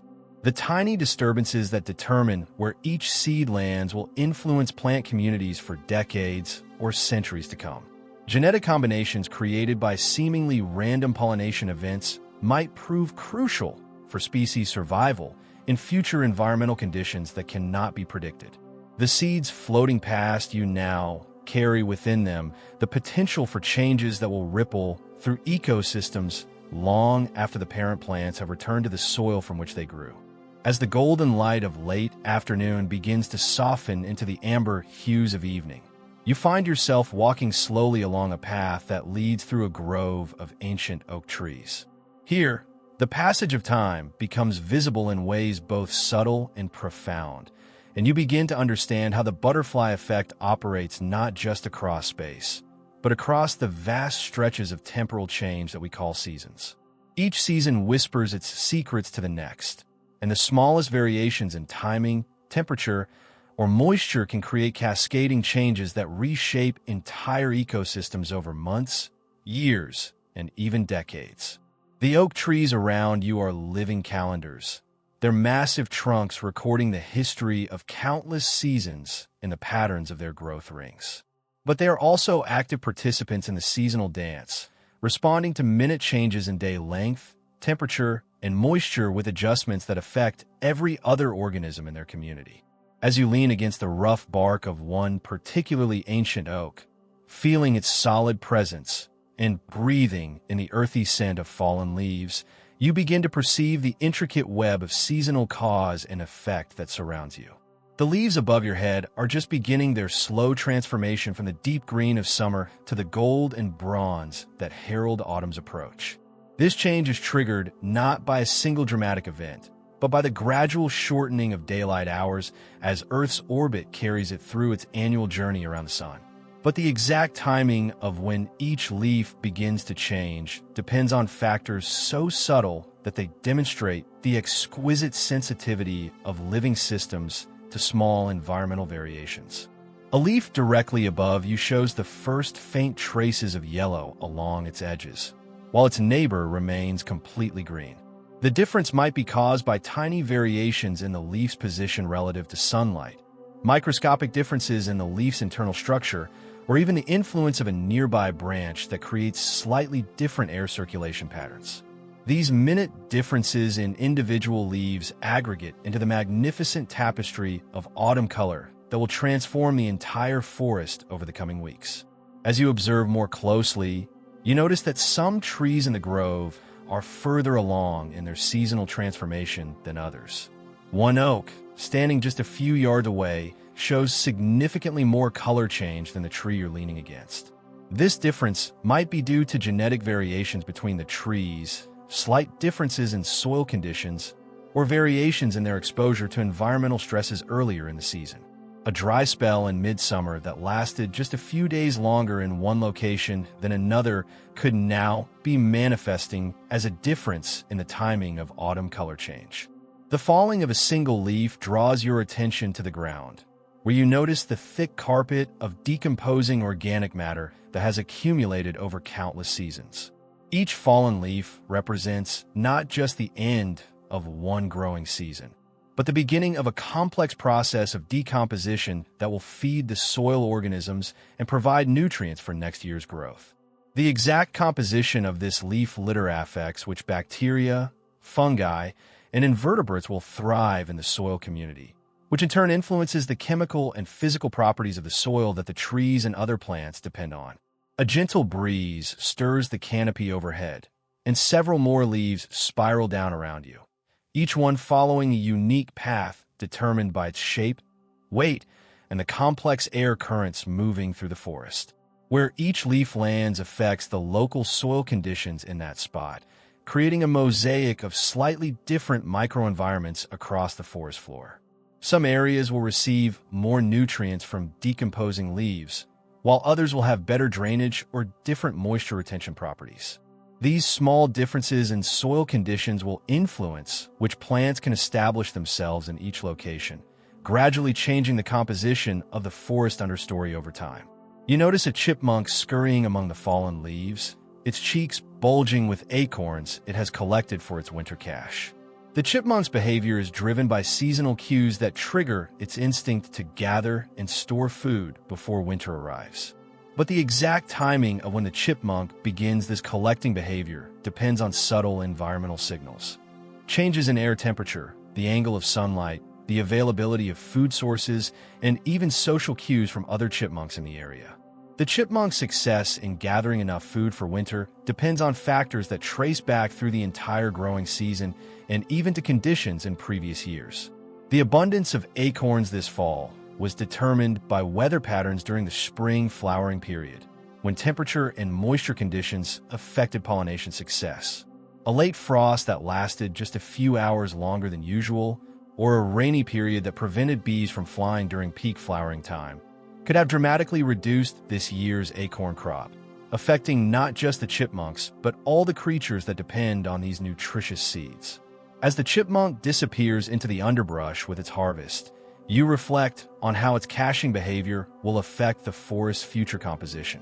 Some of the buried acorns will be retrieved and eaten during the winter, but others will be forgotten or left unused if the chipmunk doesn't survive until spring. These forgotten caches become the seed banks from which new oak trees will grow, potentially establishing new groves and locations where oaks might not have colonized through natural seed dispersal alone. A flock of migrating birds passes overhead, their calls echoing through the forest canopy as they follow ancient routes toward their winter territories. The timing of their migration is triggered by changes in day length that are detected by light-sensitive cells in their brains, but the exact timing can be influenced by weather patterns, food availability, and social factors within the flock. If the birds leave just a few days earlier or later than usual, they might encounter different weather conditions along the migration route, affecting their survival rates and the locations where they stop to rest and feed. The birds' migration timing also affects the forest they're leaving behind. These birds have been important predators of insects throughout the summer, helping to control populations of caterpillars, beetles, and other creatures that feed on the oak trees. Their departure signals a shift in the balance of predator and prey relationships that will influence insect survival over the winter and population dynamics in the following spring. A slightly earlier or later departure could affect which insect species survive in large enough numbers to have significant impacts on next year's forest health. You walk deeper into the grove, where shafts of golden sunlight filter through the canopy and illuminate patches of late-season wildflowers that have adapted to bloom in the changing light conditions of autumn. These plants have timed their reproductive cycles to take advantage of the reduced competition for pollinators after most summer flowers have finished blooming. But their success depends on the continued activity of late-season pollinators like bumblebees and butterflies, whose own life cycles are precisely timed to the seasonal progression. A late-flying butterfly, perhaps one of the last monarchs before the Great Migration south, visits a patch of wild asters that glow purple in the afternoon light. The butterfly's presence here represents the culmination of perfectly timed seasonal events stretching back to early spring. The monarch's great-grandparents began their northern migration months ago, timing their journey to coincide with the emergence of fresh milkweed plants along their route. The success of each generation's reproduction and migration has depended on weather patterns, food availability, and countless other factors that influence the timing of seasonal events across thousands of miles of habitat. The monarch, now feeding on the aster nectar, may be carrying genetic material south that originated in Canadian breeding grounds, material that will be mixed with genes from other monarch populations when the butterflies gather in their overwintering sites in Mexico. The genetic diversity created by this mixing will influence the adaptability of future monarch generations to environmental changes and seasonal variations they may encounter. Small differences in timing that affected which individuals survive the journey south could have long-term impacts on the entire species' evolutionary trajectory. As evening approaches, you notice subtle changes in the forest's atmosphere that signal the daily transition from the active period of photosynthesis to the quieter processes of nighttime respiration and growth. The trees around you are shifting their metabolic activities, preparing for the cooler temperatures and reduced light levels of night. This daily cycle is nested within the larger seasonal cycle, and both are influenced by the smallest variations in environmental conditions. The temperature drops slowly as the sun sinks lower in the sky, and you can feel the coolness rising from the forest floor, where the thick layer of decomposing leaves provides insulation for the countless organisms living in the soil. The cooling air affects the rate of biochemical processes in the trees, the activity levels of insects and other small creatures, and the moisture retention properties of the atmosphere. These changes create feedback loops that influence tomorrow's weather patterns and the progression of seasonal changes in the forest. A great horned owl calls from somewhere deep in the grove, its deep hooting adding a haunting melody to the forest's evening symphony. The owl's activity is triggered by the decreasing light levels that signal the beginning of its hunting period, but the exact timing of when it becomes active can be influenced by cloud cover, moon phase, and the activity patterns of its prey species. The owl's hunting success tonight will affect rodent populations in its territory, which in turn influences seed dispersal patterns, plant regeneration, and the overall balance of the forest ecosystem. You find a comfortable spot to sit on a fallen log that has become a nurse log, supporting a miniature ecosystem of mosses, ferns, and tree seedlings along its length. This log represents the transformation of one season's ending into the foundation for future growth. The tree that became this log might have fallen during a winter storm years or even decades ago, but its decay is now providing nutrients and growing space for the next generation of forest plants. The timing of when the tree fell, which storms it survived, and which one finally brought it down has shaped the pattern of forest regeneration in this particular spot. As you sit quietly in the gathering dusk, you become aware of the subtle sounds of seasonal preparation happening all around you. Somewhere nearby, a woodpecker is excavating a cavity that might serve as a winter roost or next year's nesting site.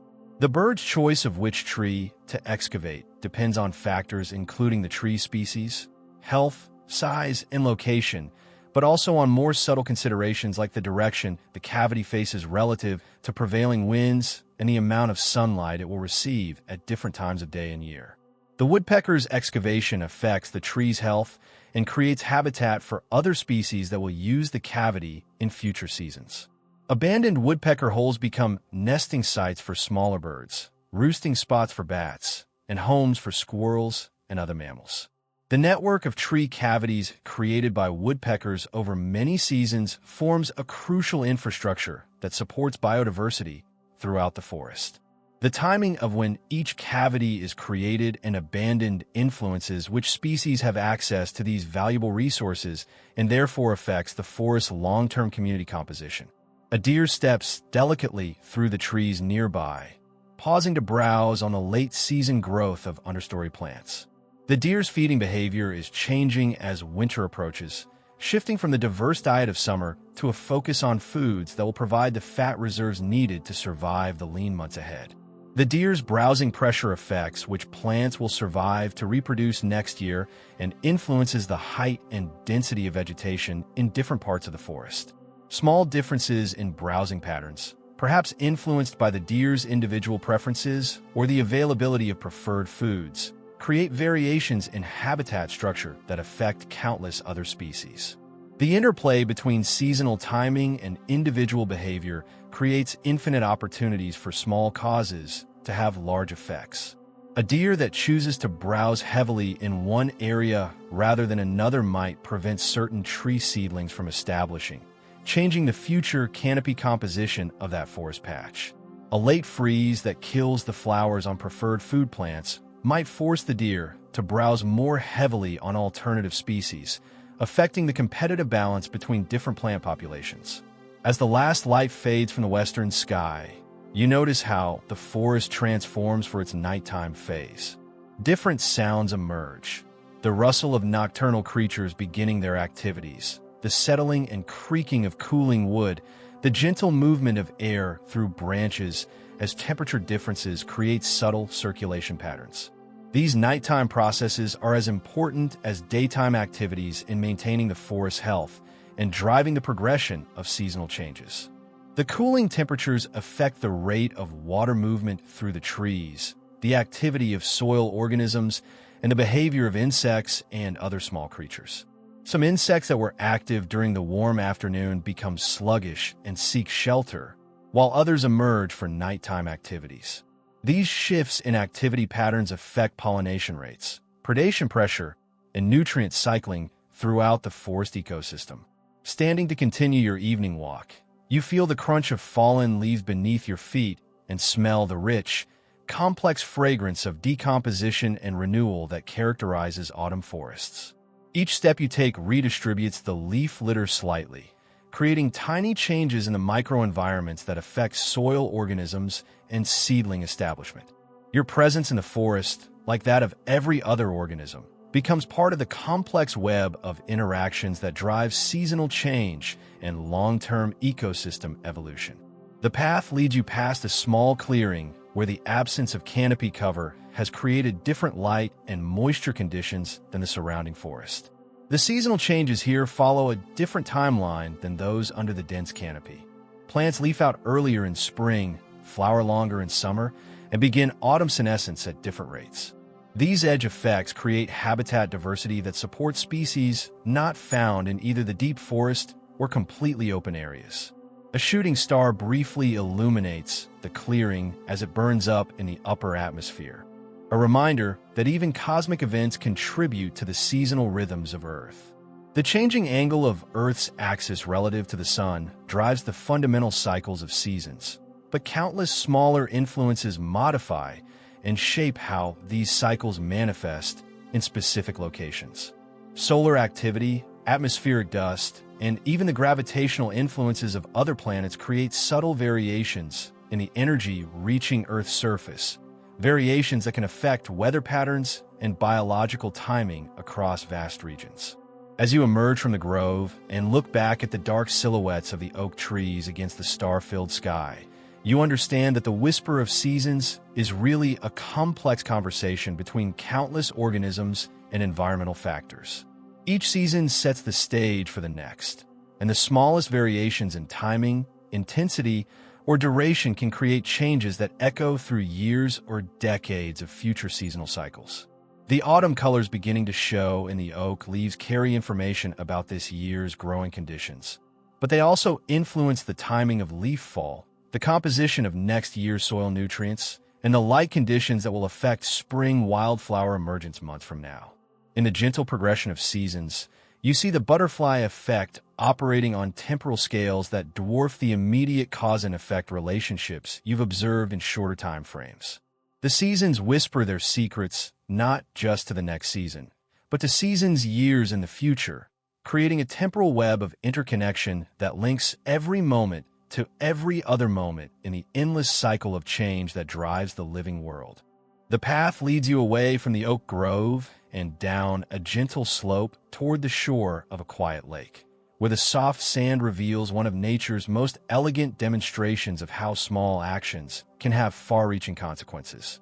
Here, at the boundary between land and water, every footstep tells a story, every disturbance creates ripples that extend far beyond their point of origin.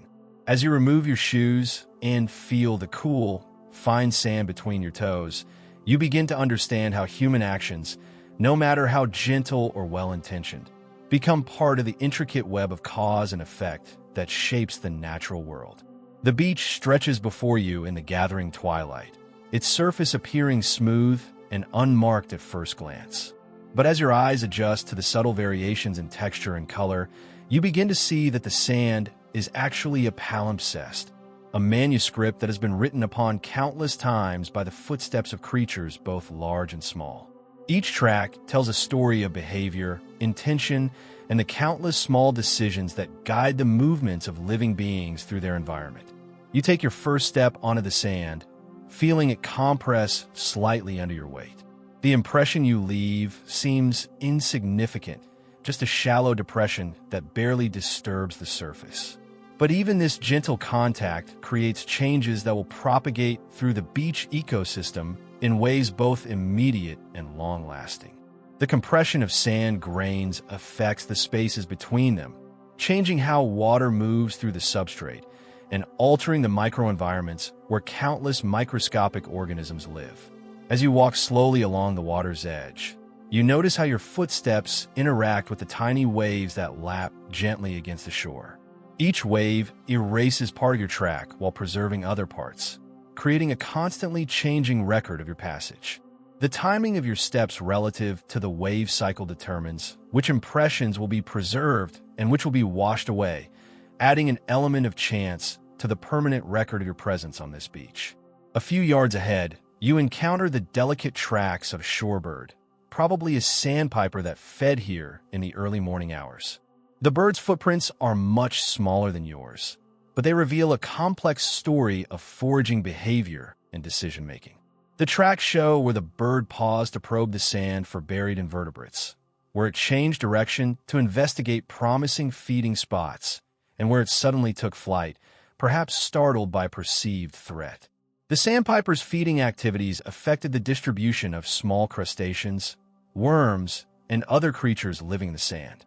Each successful capture removed one individual from the population, while the bird's probing disturbed the sediment and exposed other creatures to new risks and opportunities. The bird's choice of where to feed was influenced by subtle cues: the moisture content of different areas of sand, the presence of organic matter that indicates good feeding prospects, even the bird's memory of successful foraging locations from previous visits. You kneel down to examine the sandpiper tracks more closely and notice that they are not the only marks in the sand. Tiny trails created by beach fleas wind between the bird tracks, showing where these small crustaceans emerge from their burrows in the sand to scavenge for organic matter washed up by the waves. The fleas' movements were influenced by the bird's feeding activities. Some areas were avoided because of the predation risk, while others became more attractive because the bird's probing exposed new food sources. A gentle breeze carries the scent of lake water and aquatic vegetation, and you notice how it affects the sand surface around you. The wind picks up individual sand grains and moves them in saltation, a bouncing motion that gradually redistributes sediment across the beach. Your footsteps have changed the surface texture in ways that affect how the wind moves sand grains. Areas where you've compressed the sand are more resistant to wind erosion, while the edges of your footprints create small wind shadows that allow sand to accumulate in new patterns. As you continue walking, you encounter the tracks of a raccoon that visited the beach during the night.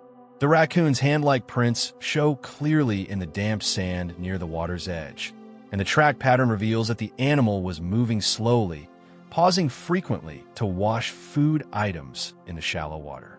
Raccoons have the unusual behavior of washing their food, not because they're concerned about cleanliness, but because wetting their paws enhances their sense of touch, allowing them to better evaluate the texture and quality of their food. The raccoon's washing behavior affected the local water chemistry in small but measurable ways. Each item of food that was manipulated in the water released organic compounds, nutrients, and sometimes parasites or bacteria into the aquatic environment. These inputs became part of the complex mix of nutrients that support the lake's microscopic life, affecting everything from algae growth to the food web that supports fish populations. The raccoon's choice of where to feed along the shoreline was influenced by factors ranging from the availability of suitable prey to the animal's assessment of safety from predators. The exact location where it chose to wash its food has now become a slightly enriched patch of lake bottom, where the concentrated nutrients will affect plant growth and sediment chemistry for weeks or months to come. Future visitors to this spot, whether other raccoons, feeding birds, or aquatic invertebrates, will encounter conditions that are subtly different because of one animal's feeding behavior on one particular night. You pause to watch a small fish swimming in the shallow water near your feet. The fish darts back and forth, apparently feeding on tiny organisms stirred up by the gentle wave action. Your presence casts a shadow on the water that the fish perceives as a potential threat, causing it to alter its feeding pattern and seek cover among the submerged vegetation. This behavioral change affects not only what the fish eats, but also which small organisms escape predation and go on to reproduce, potentially influencing the composition of the lake's planktonic community. The fish's response to your shadow demonstrates how even the most passive human presence can create ripple effects through natural systems. The shadow you cast is just one of countless factors that influence the fish's behavior throughout the day. Passing clouds, flying birds, floating debris, and the movements of other fish all create changing patterns of light and shadow that the fish must constantly interpret and respond to. Each response affects the fish's energy expenditure, feeding success, and vulnerability to its own predators. A family of ducks swims by in deeper water, and you notice how their swimming creates small waves that eventually reach the shore where you're standing. The duck's movements affect the distribution of aquatic plants, the suspension of sediments, and the transport of nutrients throughout the lake. When the ducks dive to feed on bottom vegetation, they bring nutrients from the lake bottom to the surface, enriching the water column and affecting the growth of phytoplankton that forms the base of the aquatic food web. The timing of the ducks' feeding activities is influenced by factors including the time of day, water temperature, and the presence of other waterfowl. Their choice of where to feed affects which areas of the lake bottom are disturbed and which aquatic plants experience grazing pressure. Over time, the cumulative effects of duck feeding activities help shape the distribution and abundance of aquatic vegetation throughout the lake, creating habitat patterns that influence fish spawning success, water quality, and the aesthetic character of the shoreline. As the evening light fades, you notice bioluminescent sparkles in the water where your feet disturb the lake's edge. These tiny flashes of light are produced by microscopic dinoflagellates that emit light when agitated, a defense mechanism that may startle predators or attract larger organisms that might eat whatever is threatening the dinoflagellates. Your gentle splashing triggers this ancient response, creating a brief light show that connects you directly to some of the most primitive forms of life on Earth. The dinoflagellates' bioluminescence affects the behavior of nocturnal predators and prey in the lake. Fish that hunt by sight may be attracted to areas where bioluminescence reveals the movements of small prey organisms, while other creatures may avoid these light displays to reduce their own visibility to predators. The disturbance you create by walking through the shallow water triggers bioluminescence that may influence feeding and predator avoidance behaviors throughout the immediate area for the rest of the evening. You settle onto a piece of driftwood that has been polished smooth by years of wave action, feeling its sun-warmed surface and breathing in the complex mixture of scents that characterizes loch shores. The green smell of algae, the earthy odor of decomposing organic matter, and the clean scent of water itself. The log you're sitting on represents its own story of cause and effect, having begun as a tree in a distant forest before being carried by floods, storms, and currents to this resting place.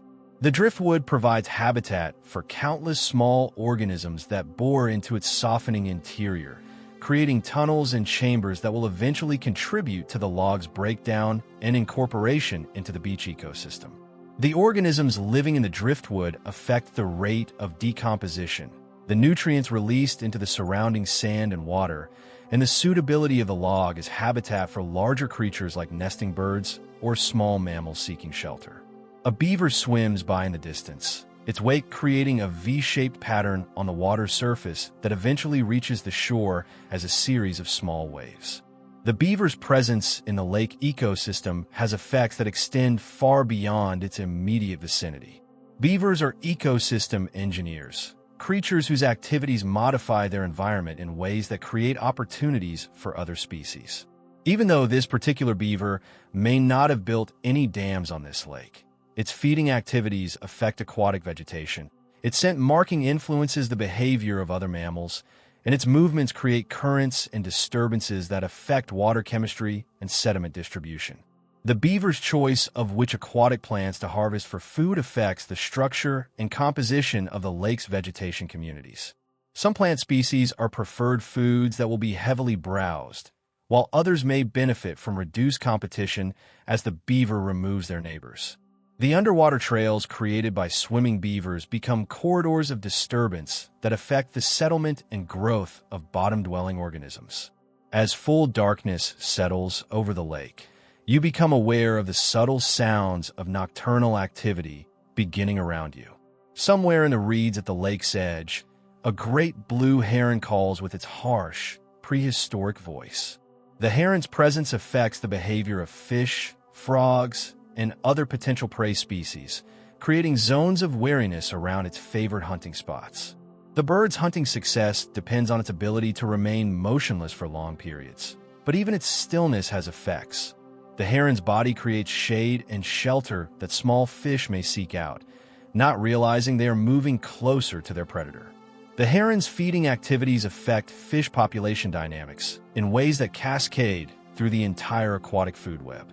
Each successful strike removes one fish from the population, potentially reducing competition for remaining fish while also eliminating that fish's contribution to reproduction and nutrient cycling. The heron's choice of hunting locations is influenced by factors including water depth, visibility, the presence of cover, and the bird's assessment of prey abundance in different areas. A meteor streaks across the star-filled sky above the lake. Its brief passage through the atmosphere adding microscopic amounts of cosmic dust to the upper air. This extraterrestrial material will eventually settle into the lake, contributing trace elements to the aquatic ecosystem that become part of the complex chemistry that supports life in the water. Even cosmic events become part of the intricate web of cause and effect that shapes terrestrial ecosystems, though their influences operate on timescales that dwarf most biological processes. Standing to continue your evening walk along the shore, you notice how your footprints from earlier have been modified by the gentle wave action and the activities of small creatures. Some impressions have been erased completely, while others have been partially filled with sediment or modified by the tracks of nocturnal animals that investigated these new features in their familiar territory. The temporary disturbances you created have become part of the ongoing story of the beach, integrated into the complex patterns of erosion and deposition that constantly reshape the shoreline. A family of otters plays in the water nearby, their sleek forms visible as they dive and surface in the moonlight. The otter's playful behavior is not just recreation. It serves important functions in social bonding, skill development, and territory establishment. Their activities affect fish populations through predation, but also through the disturbances they create while playing and hunting. The otter's rolling and diving behavior suspends sediments, redistributes nutrients, and creates currents that affect the distribution of plankton and other small organisms. The otter's presence influences the behavior of other lake inhabitants in complex ways. Some fish species may avoid areas where otters are active, while others may be attracted to the disturbances that expose buried invertebrates or create feeding opportunities.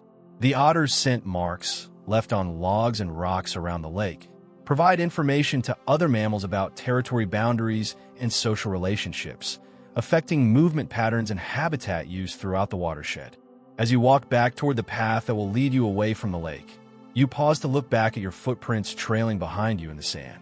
Each impression represents a moment of contact between your body and the earth, a brief interaction that has nevertheless created lasting changes in this place.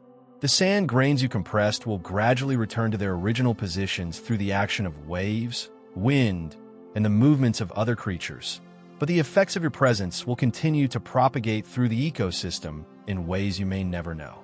The nutrients from the organic matter on your shoes have been deposited in the sand, where they will be processed by bacteria and other decomposer organisms. The slight changes in surface texture you created will affect how wind and water move sediments in this area. The disturbances you made in the shallow water may have influenced the feeding success of fish, the behavior of aquatic invertebrates, and the distribution of microscopic organisms that form the base of the lake's food web. A loon calls from the dark water, its haunting voice carrying across the lake and echoing off the distant shore. The sound seems to summarize the profound interconnectedness you've witnessed during your time at the water's edge. Like your footsteps in the sand, the loon's call creates ripples that extend far beyond their point of origin. The sound waves travel through water and air, providing information to other loons about territory boundaries and population density. Fish and other aquatic animals respond to the acoustic disturbance, temporarily altering their behavior in ways that affect predator-prey relationships and feeding patterns. The loon itself represents the culmination of countless cause and effect relationships that span vast geographic areas. The bird's presence on this lake depends on the success of its breeding season in northern territories, which was influenced by weather patterns, food availability, and human activities across thousands of square miles of habitat. The fish populations that support the loon have been shaped by water quality, temperature patterns, and nutrient cycles that connect this lake to its entire watershed and beyond. As you leave the beach and begin walking back toward the oak grove, You carry with you a deeper understanding of how human actions, no matter how gentle or brief, become part of the complex web of interactions that shape natural systems. Your footsteps in the sand were not separate from nature, but part of it, adding new threads to the intricate tapestry of cause and effect that connects every organism to every other organism in an endless dance of mutual influence and dependence. The sand that clings to your feet will travel with you to new locations, carrying with it microscopic organisms and chemical traces from the lake ecosystem. These tiny passengers will be deposited in new environments, potentially establishing new connections between distant habitats. Even a memory of your experience at the lake becomes part of the butterfly effect, influencing your future decisions and actions in ways that may affect other ecosystems and other moments of contact between human and natural systems. In the gentle lapping of waves against the shore and the soft whisper of wind through the reeds, you hear the ongoing conversation between all the forces that shape this place. Your footsteps in the sand have added your voice to this conversation, creating ripples that will continue to propagate through the ecosystem long after the physical traces of your presence have been erased by wind and waves. A family of otters plays in the water nearby, their sleek forms visible as they dive and surface in the moonlight. The otter's playful behavior is not just recreation. It serves important functions in social bonding, skill development, and territory establishment. Their activities affect fish populations through predation, but also through the disturbances they create while playing and hunting. The otter's rolling and diving behavior suspends sediments, redistributes nutrients, and creates currents that affect the distribution of plankton and other small organisms. The otter's presence influences the behavior of other lake inhabitants in complex ways. Some fish species may avoid areas where otters are active, while others may be attracted to the disturbances that expose buried invertebrates or create feeding opportunities. The otter's scent marks, left on logs and rocks around the lake, provide information to other mammals about territory boundaries and social relationships, affecting movement patterns and habitat use throughout the watershed. As you walk back toward the path that will lead you away from the lake, you pause to look back at your footprints trailing behind you in the sand. Each impression represents a moment of contact between your body and the earth, a brief interaction that has nevertheless created lasting changes in this place. The sand grains you compressed will gradually return to their original positions through the action of waves, wind, and the movements of other creatures, but the effects of your presence will continue to propagate through the ecosystem in ways you may never know. The nutrients from the organic matter on your shoes have been deposited in the sand, where they will be processed by bacteria and other decomposer organisms. The slight changes in surface texture you created will affect how wind and water move sediments in this area. The disturbances you made in the shallow water may have influenced the feeding success of fish, the behavior of aquatic invertebrates, and the distribution of microscopic organisms that form the base of the lake's food web. A loon calls from the dark water, its haunting voice carrying across the lake and echoing off the distant shore. The sound seems to summarize the profound interconnectedness you've witnessed during your time at the water's edge. Like your footsteps in the sand, the loon's call creates ripples that extend far beyond their point of origin. The sound waves travel through water and air, providing information to other loons about territory boundaries and population density.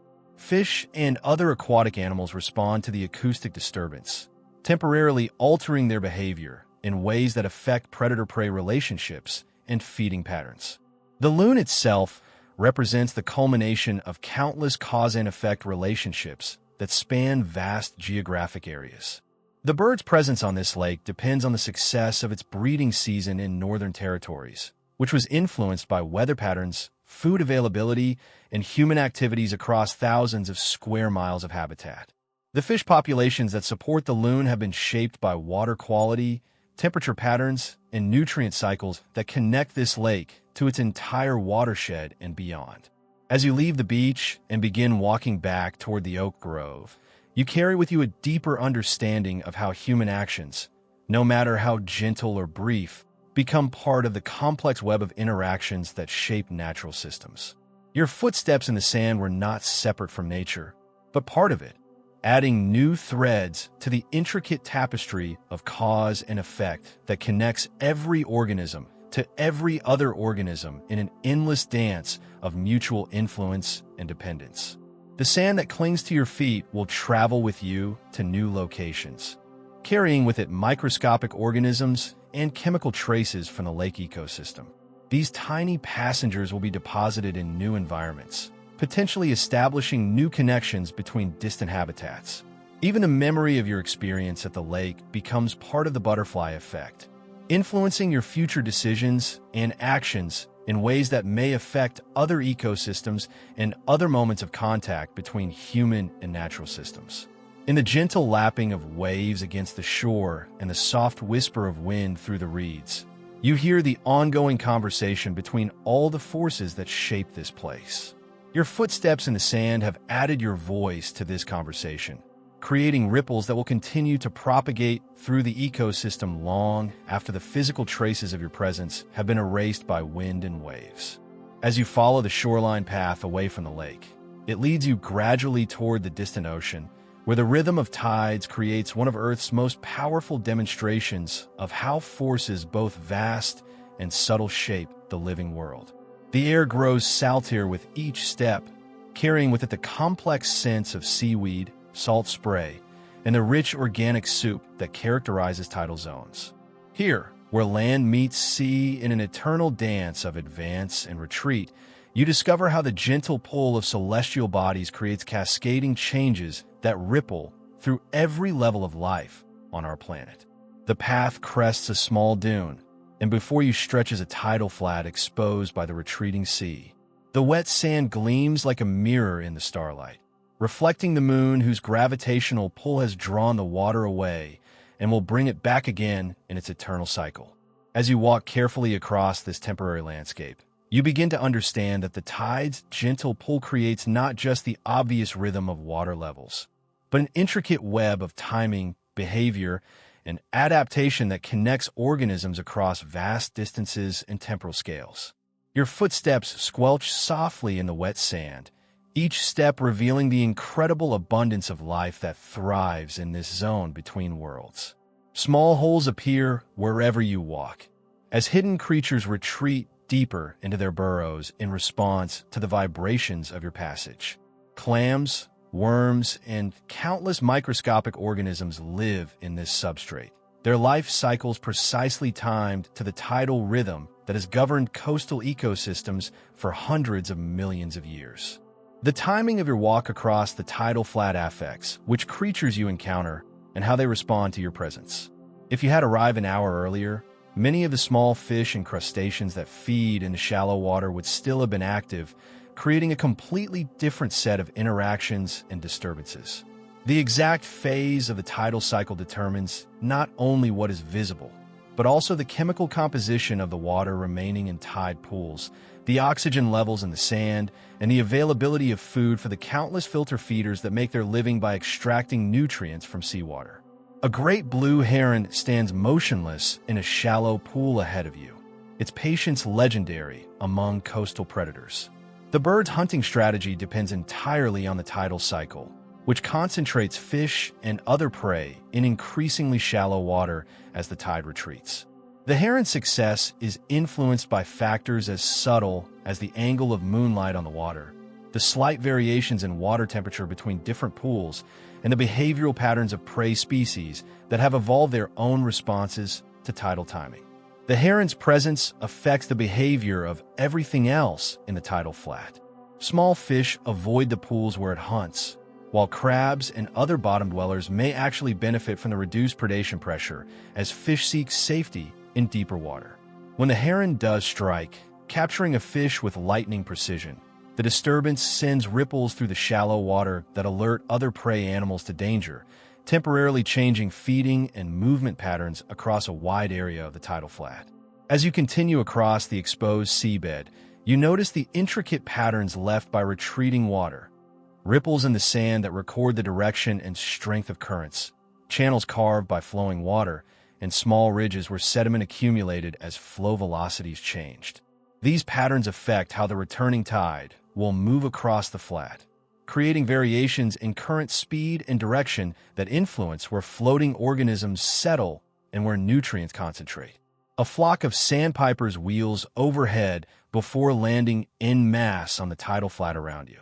The birds immediately begin their characteristic rapid feeding behavior, probing the sand with bills that can detect buried prey through touch.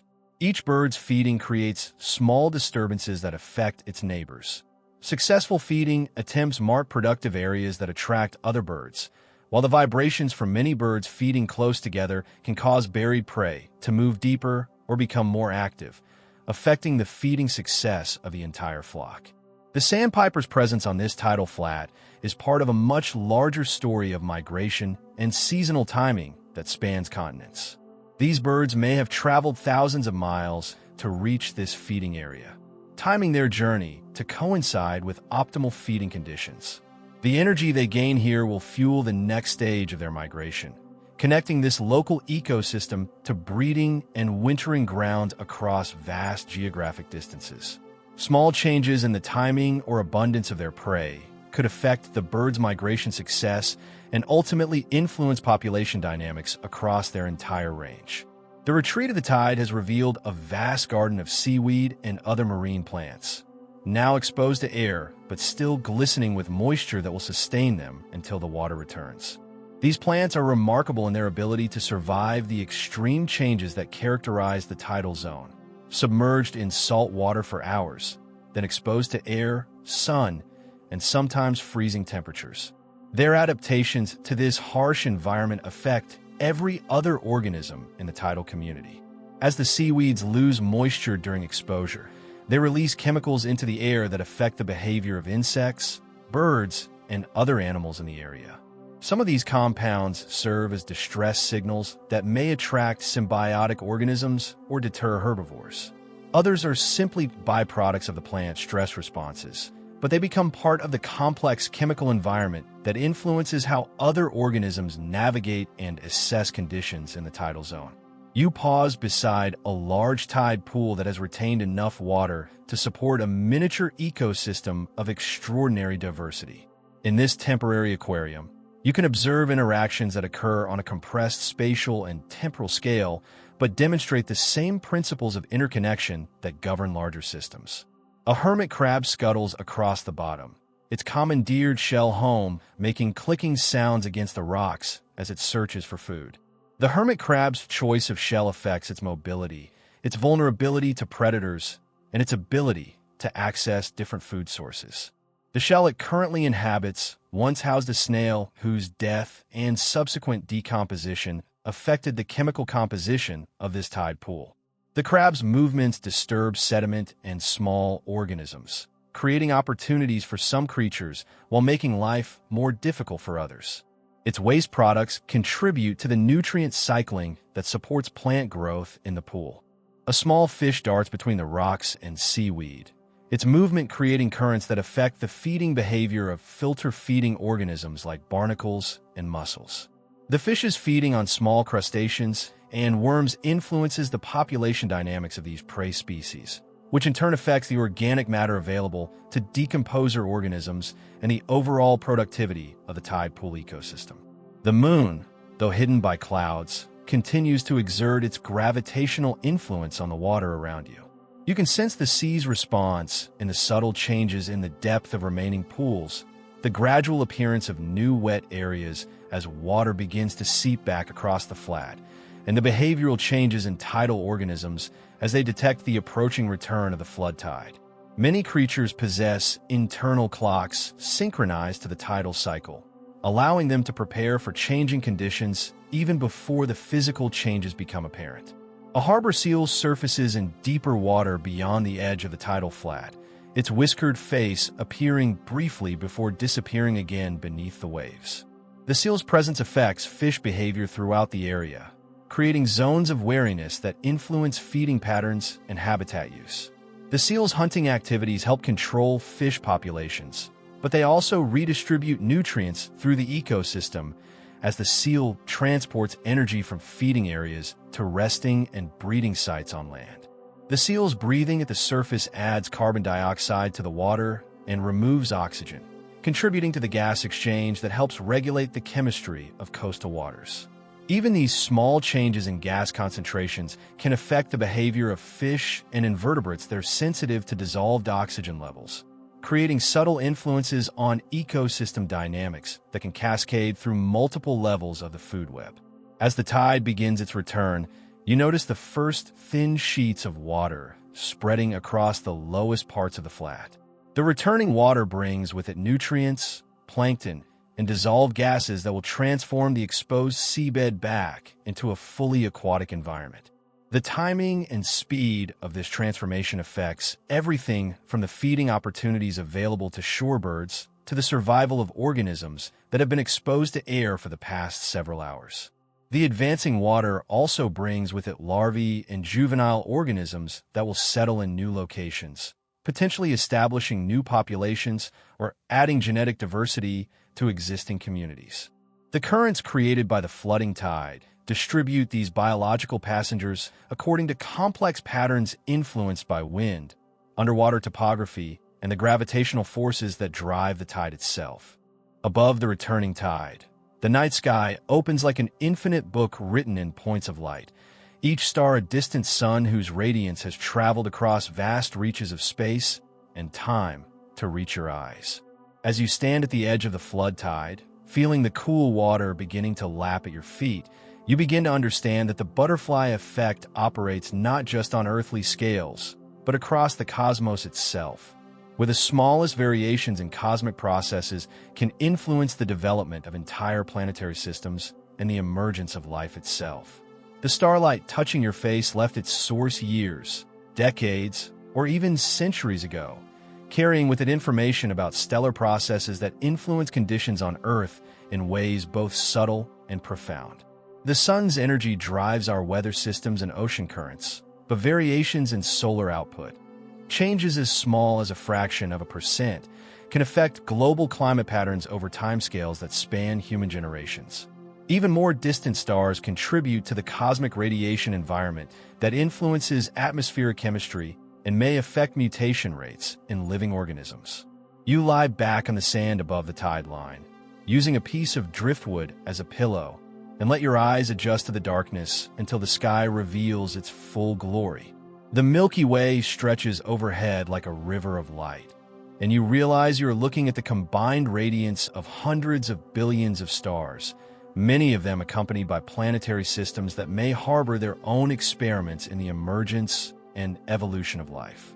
The photons striking your retina have traveled distances so vast they challenge comprehension, yet they create cascading effects in your nervous system that influence your thoughts, emotions, and future actions. A meteor streaks across the constellation Cygnus, its brief flare marking the end of a cosmic journey that began in the outer reaches of the solar system or perhaps in the space between stars. The particle that created this light show was probably no bigger than a grain of sand, but its interaction with Earth's atmosphere demonstrates how even the smallest cosmic events can have detectable effects on our planet. The meteor's passage adds microscopic amounts of extraterrestrial material to the atmosphere, contributing elements and compounds that become part of Earth's ongoing chemical evolution. The gravitational influence of celestial bodies affects not just the obvious phenomena like tides, but also subtler aspects of Earth behavior that cascade through geological and biological systems. The moon's gravity helps stabilize Earth's axial tilt, preventing extreme climate variations that could make complex life impossible.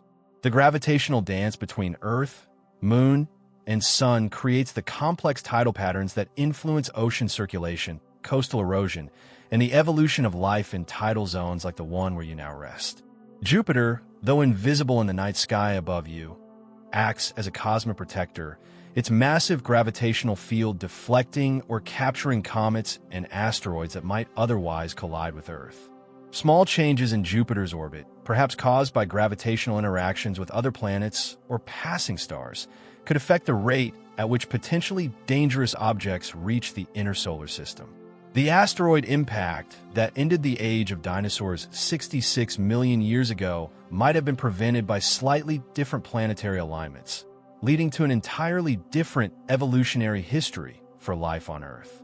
As you watch the stars wheel slowly overhead, you become aware of Earth's rotation, the daily cycle that has governed biological rhythms since life first emerged in ancient seas. Many organisms, from the simplest bacteria to complex mammals, possess internal clocks that are synchronized to the 24-hour day. But Earth's rotation is gradually slowing due to tidal friction with the Moon, making each day slightly longer than the one before. This change is infinitesimally small, about 1.7 milliseconds per century.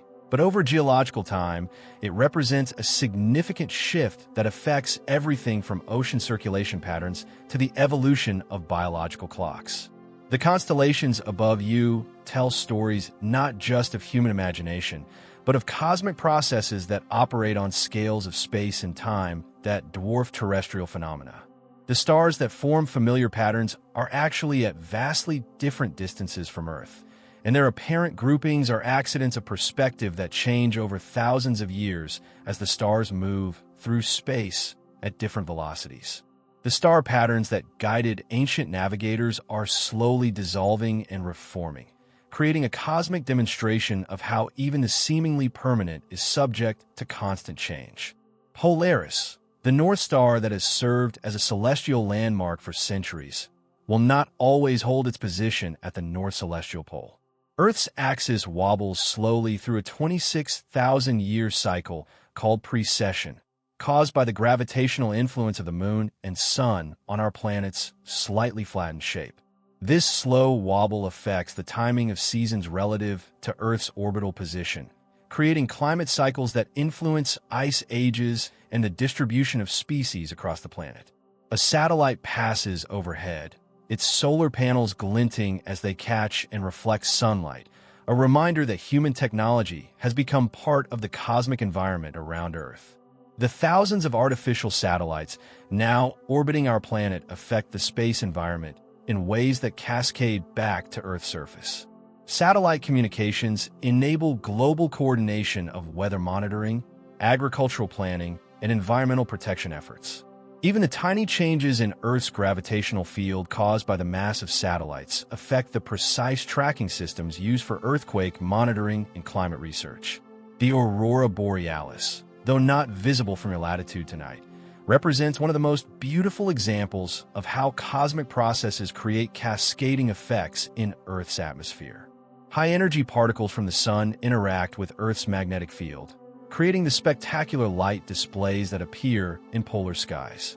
But these same solar particle events also affect radio communications, satellite operations, and even the behavior of migrating animals that use magnetic fields for navigation. A major solar storm can disrupt technological systems across entire continents, while simultaneously triggering changes in atmospheric chemistry that influence weather patterns for weeks or months. The cosmic ray background, composed of high-energy particles from distant stellar explosions, creates a constant shower of radiation that penetrates Earth's atmosphere and affects living organisms in subtle ways. These cosmic rays may influence cloud formation by creating condensation nuclei in the upper atmosphere, potentially affecting global climate patterns. They also cause mutations in DNA that contribute to genetic variation and evolution, making stellar explosions that occurred millions of years ago part of the ongoing story of life on Earth.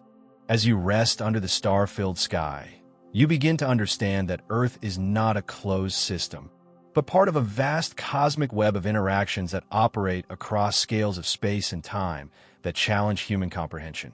The carbon in your body was forged in the nuclear furnaces of ancient stars that exploded billions of years ago, scattering heavy elements across space, where they eventually became part of the molecular cloud that collapsed to form our solar system. The calcium in your bones, the iron in your blood, the oxygen you breathe, all were created in stellar cores and distributed by cosmic processes that connect your existence to the deepest history of the universe. The gentle waves lapping at the shore nearby provide a rhythmic soundtrack to your cosmic contemplations, a reminder that celestial forces are not abstract concepts, but immediate physical realities that shape the environment around you every moment. The tidal pull that moves these waters is generated by the same gravitational forces that hold galaxies together and determine the fate of stars. The moon's influence on Earth's tides demonstrates how gravitational effects can operate across vast distances while creating intimate, local consequences that affect every organism in the tidal zone. A shooting star traces a brief arc across the sky, and you make a wish, participating in an ancient human tradition that connects personal hopes to cosmic events. The meteor's appearance was determined by orbital mechanics that trace back to the formation of the solar system 4.6 billion years ago. It creates a moment of wonder and reflection that might influence your thoughts and actions in ways that affect other people and other moments of connection between human consciousness and the natural world. As the night deepens and the tide continues its ancient rhythm of advance and retreat, you find yourself at the culmination of your journey through the interconnected web of cause and effect that governs all existence. The gentle lapping of waves, the soft whisper of wind through coastal grasses, and the distant cry of night birds create a symphony that has been playing since life first emerged on Earth. In this peaceful moment, surrounded by the evidence of countless small actions creating vast consequences, you begin to understand that the butterfly effect is not just a scientific principle, but a fundamental truth about the nature of existence itself. The universe around you is engaged in an endless dance of interaction and change, where every particle, every wave, every living breath contributes to the ongoing creation of reality. The sand beneath you contains grains that have been shaped by countless cycles of erosion and deposition, each grain carrying the history of rocks worn away by ancient rivers, of seashells ground to powder by primordial waves, of volcanic glass created in explosions that occurred millions of years ago. The simple act of your body resting on this sand adds new pressure patterns that will affect how water moves through the sediment, how small organisms navigate their microscopic world, and how the beach evolves through future seasons. Your breathing synchronizes gradually with the rhythm of the waves, and you realize that you are participating in the same exchange of gases that has connected all life on Earth for billions of years. The oxygen you inhale was recently released by photosynthesis in plants both near and far, perhaps by the seaweed in nearby tide pools, perhaps by phytoplankton in distant oceans, perhaps by trees and forests on other continents. The carbon dioxide you exhale will become part of the atmosphere that surrounds the entire planet, eventually being absorbed by plants that will convert it back into oxygen and organic compounds that support other living beings. This exchange connects you not just to other contemporary life, but to every organism that has ever lived. The atoms in your body have been part of countless other living beings throughout Earth's history. You are breathing air that was once breathed by dinosaurs, by ancient ferns in carboniferous swamps, by the first blue-green algae that began producing oxygen in primordial seas. Your existence is made possible by the accumulated effects of billions of small actions taken by countless organisms over vast stretches of time. A gentle breeze carries the scent of night-blooming flowers from somewhere inland, and you understand that this simple sensation connects you to ecological relationships that span the globe. The flowers that produce these fragrances evolve their scents to attract pollinators active during the cool night hours. The successful pollination of these flowers will produce seeds that may travel great distances, carrying genetic information that connects distant plant populations and maintains the diversity that allows species to adapt to changing conditions. The night-flying moths that visit these flowers are part of migration routes that span continents, carrying not only pollen between flowers, but also nutrients between ecosystems as they live, die, and decompose in new locations.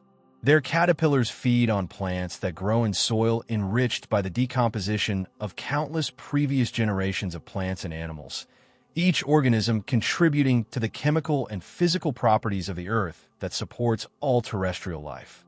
As you lie beneath the stars, you feel the Earth turning slowly beneath you, carrying you through space at hundreds of miles per hour as it orbits the Sun at thousands of miles per hour, while the Sun itself moves through the galaxy at hundreds of thousands of miles per hour. Yet in this moment of apparent stillness, You can sense the profound stability that emerges from constant change, the way countless individual movements and changes combine to create patterns and cycles that persist across vast scales of time. The butterfly you observe at the beginning of your journey may now be hundreds of miles away, its descendants scattered across the landscape, each one carrying genetic combinations that were influenced by the environmental conditions their parents encountered during reproduction.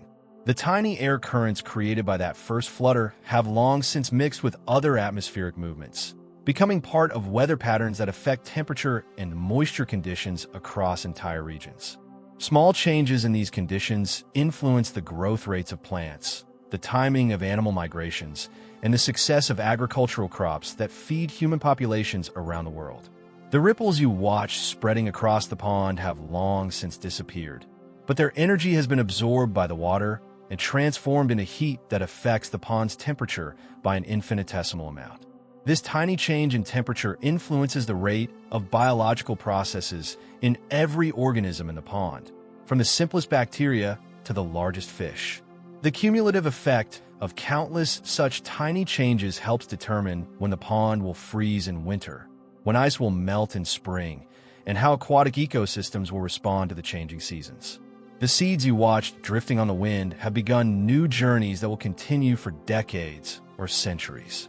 Some have already germinated in new locations, beginning the long process of growth that will eventually create mature plants capable of producing their own seeds.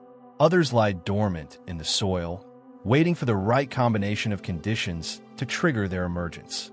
The genetic diversity represented by these scattered seeds ensures that plant populations can survive environmental changes and continue to evolve in response to new challenges and opportunities.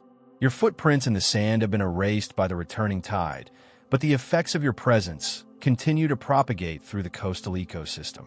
The nutrients you inadvertently deposited have been incorporated into the food webs that support everything from bacteria to seabirds. The slight disturbances you created in the shallow water affected the feeding success of fish and invertebrates, whose offspring will carry the consequences of these interactions into future generations. The memories of your experience at the shore will influence your future actions and decisions, creating new opportunities for human activities to become part of the ongoing dance of ecological interaction. The tidal flat around you is now completely submerged beneath the returning sea, but the communities of organisms that live here continue their ancient cycles of activity and rest, feeding and reproduction, adaptation and evolution. The crabs that hid from your footsteps have emerged to feed in the safety of deep water. The fish that avoided the shallow pools are now freely moving across what was recently dry land. The microscopic organisms that form the base of the food web continue their rapid cycles of growth and reproduction, responding to changes in temperature, light, and nutrients with a sensitivity that connects them to environmental conditions across the entire ocean. In the vast network of cause and effect that surrounds you, nothing exists in isolation. Every action creates reactions. Every change enables new changes. Every ending becomes a new beginning. The butterfly effect reveals itself not as a curiosity of chaos theory, but as a fundamental property of existence in a universe where everything is connected to everything else through webs of relationship that span all scales of space and time. The ancient light of distant stars connects you to cosmic processes that began billions of years before Earth formed. The gentle movement of air across your skin connects you to weather patterns that span the globe. The rhythm of your heartbeat connects you to the biogeochemical cycles that have sustained life for billions of years. You are not a separate observer of these processes, but an integral participant whose presence and actions become part of the continuing story of change and adaptation that defines life itself. As sleep begins to settle over you like a gentle tide, you understand that rest itself is part of the endless dance. Your breathing will slow and deepen, your body temperature will drop slightly, your brain waves will shift to different patterns that allow for the processing and integration of the day's experiences. These changes will affect your dreams, your immune system function, your readiness for tomorrow's activities. Your sleep will create its own small influences on the environment around you. Changes in the gases you exchange with the atmosphere, in the heat your body radiates, in the subtle sounds and movements that other organisms can detect. The darkness around you is not empty, but filled with the activities of nocturnal creatures whose behaviors will influence tomorrow's conditions for diurnal species. Owls hunt mice whose populations affect seed dispersal patterns.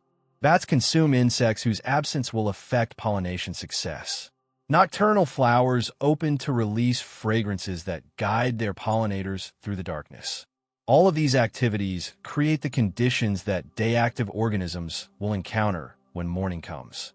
In your last moments of wakefulness, you feel profoundly connected to the vast web of existence that surrounds and includes you. Every breath you take, every beat of your heart, every neuron that fires in your brain contributes to the ongoing evolution of complexity and consciousness that represents life's response to the challenge of existence in a universe governed by physical laws. Your presence in this moment, your awareness of these connections, your capacity for wonder and understanding, all of these emerge from the same processes of interaction and emergence that create galaxies, weather systems, and the intricate beauty of ecosystems. The endless dance continues around you as you drift towards sleep, carried by currents of change that began with the first flutter of butterfly wings and will continue long after your individual movements have become part of the larger patterns that shape the future. In this dance, every small action matters. Every tiny cause has the potential to create vast effects, and every moment opens infinite possibilities for beauty, adaptation, and the continued emergence of new forms of complexity and consciousness. As sleep finally takes you, you become part of the gentle rhythm that governs all life. The cycle of activity and rest, of awareness and dreams, of individual existence and connection to the vast community of being that includes every living thing on Earth and extends outward to embrace the entire cosmos in one magnificent, ever-changing, eternally dancing whole.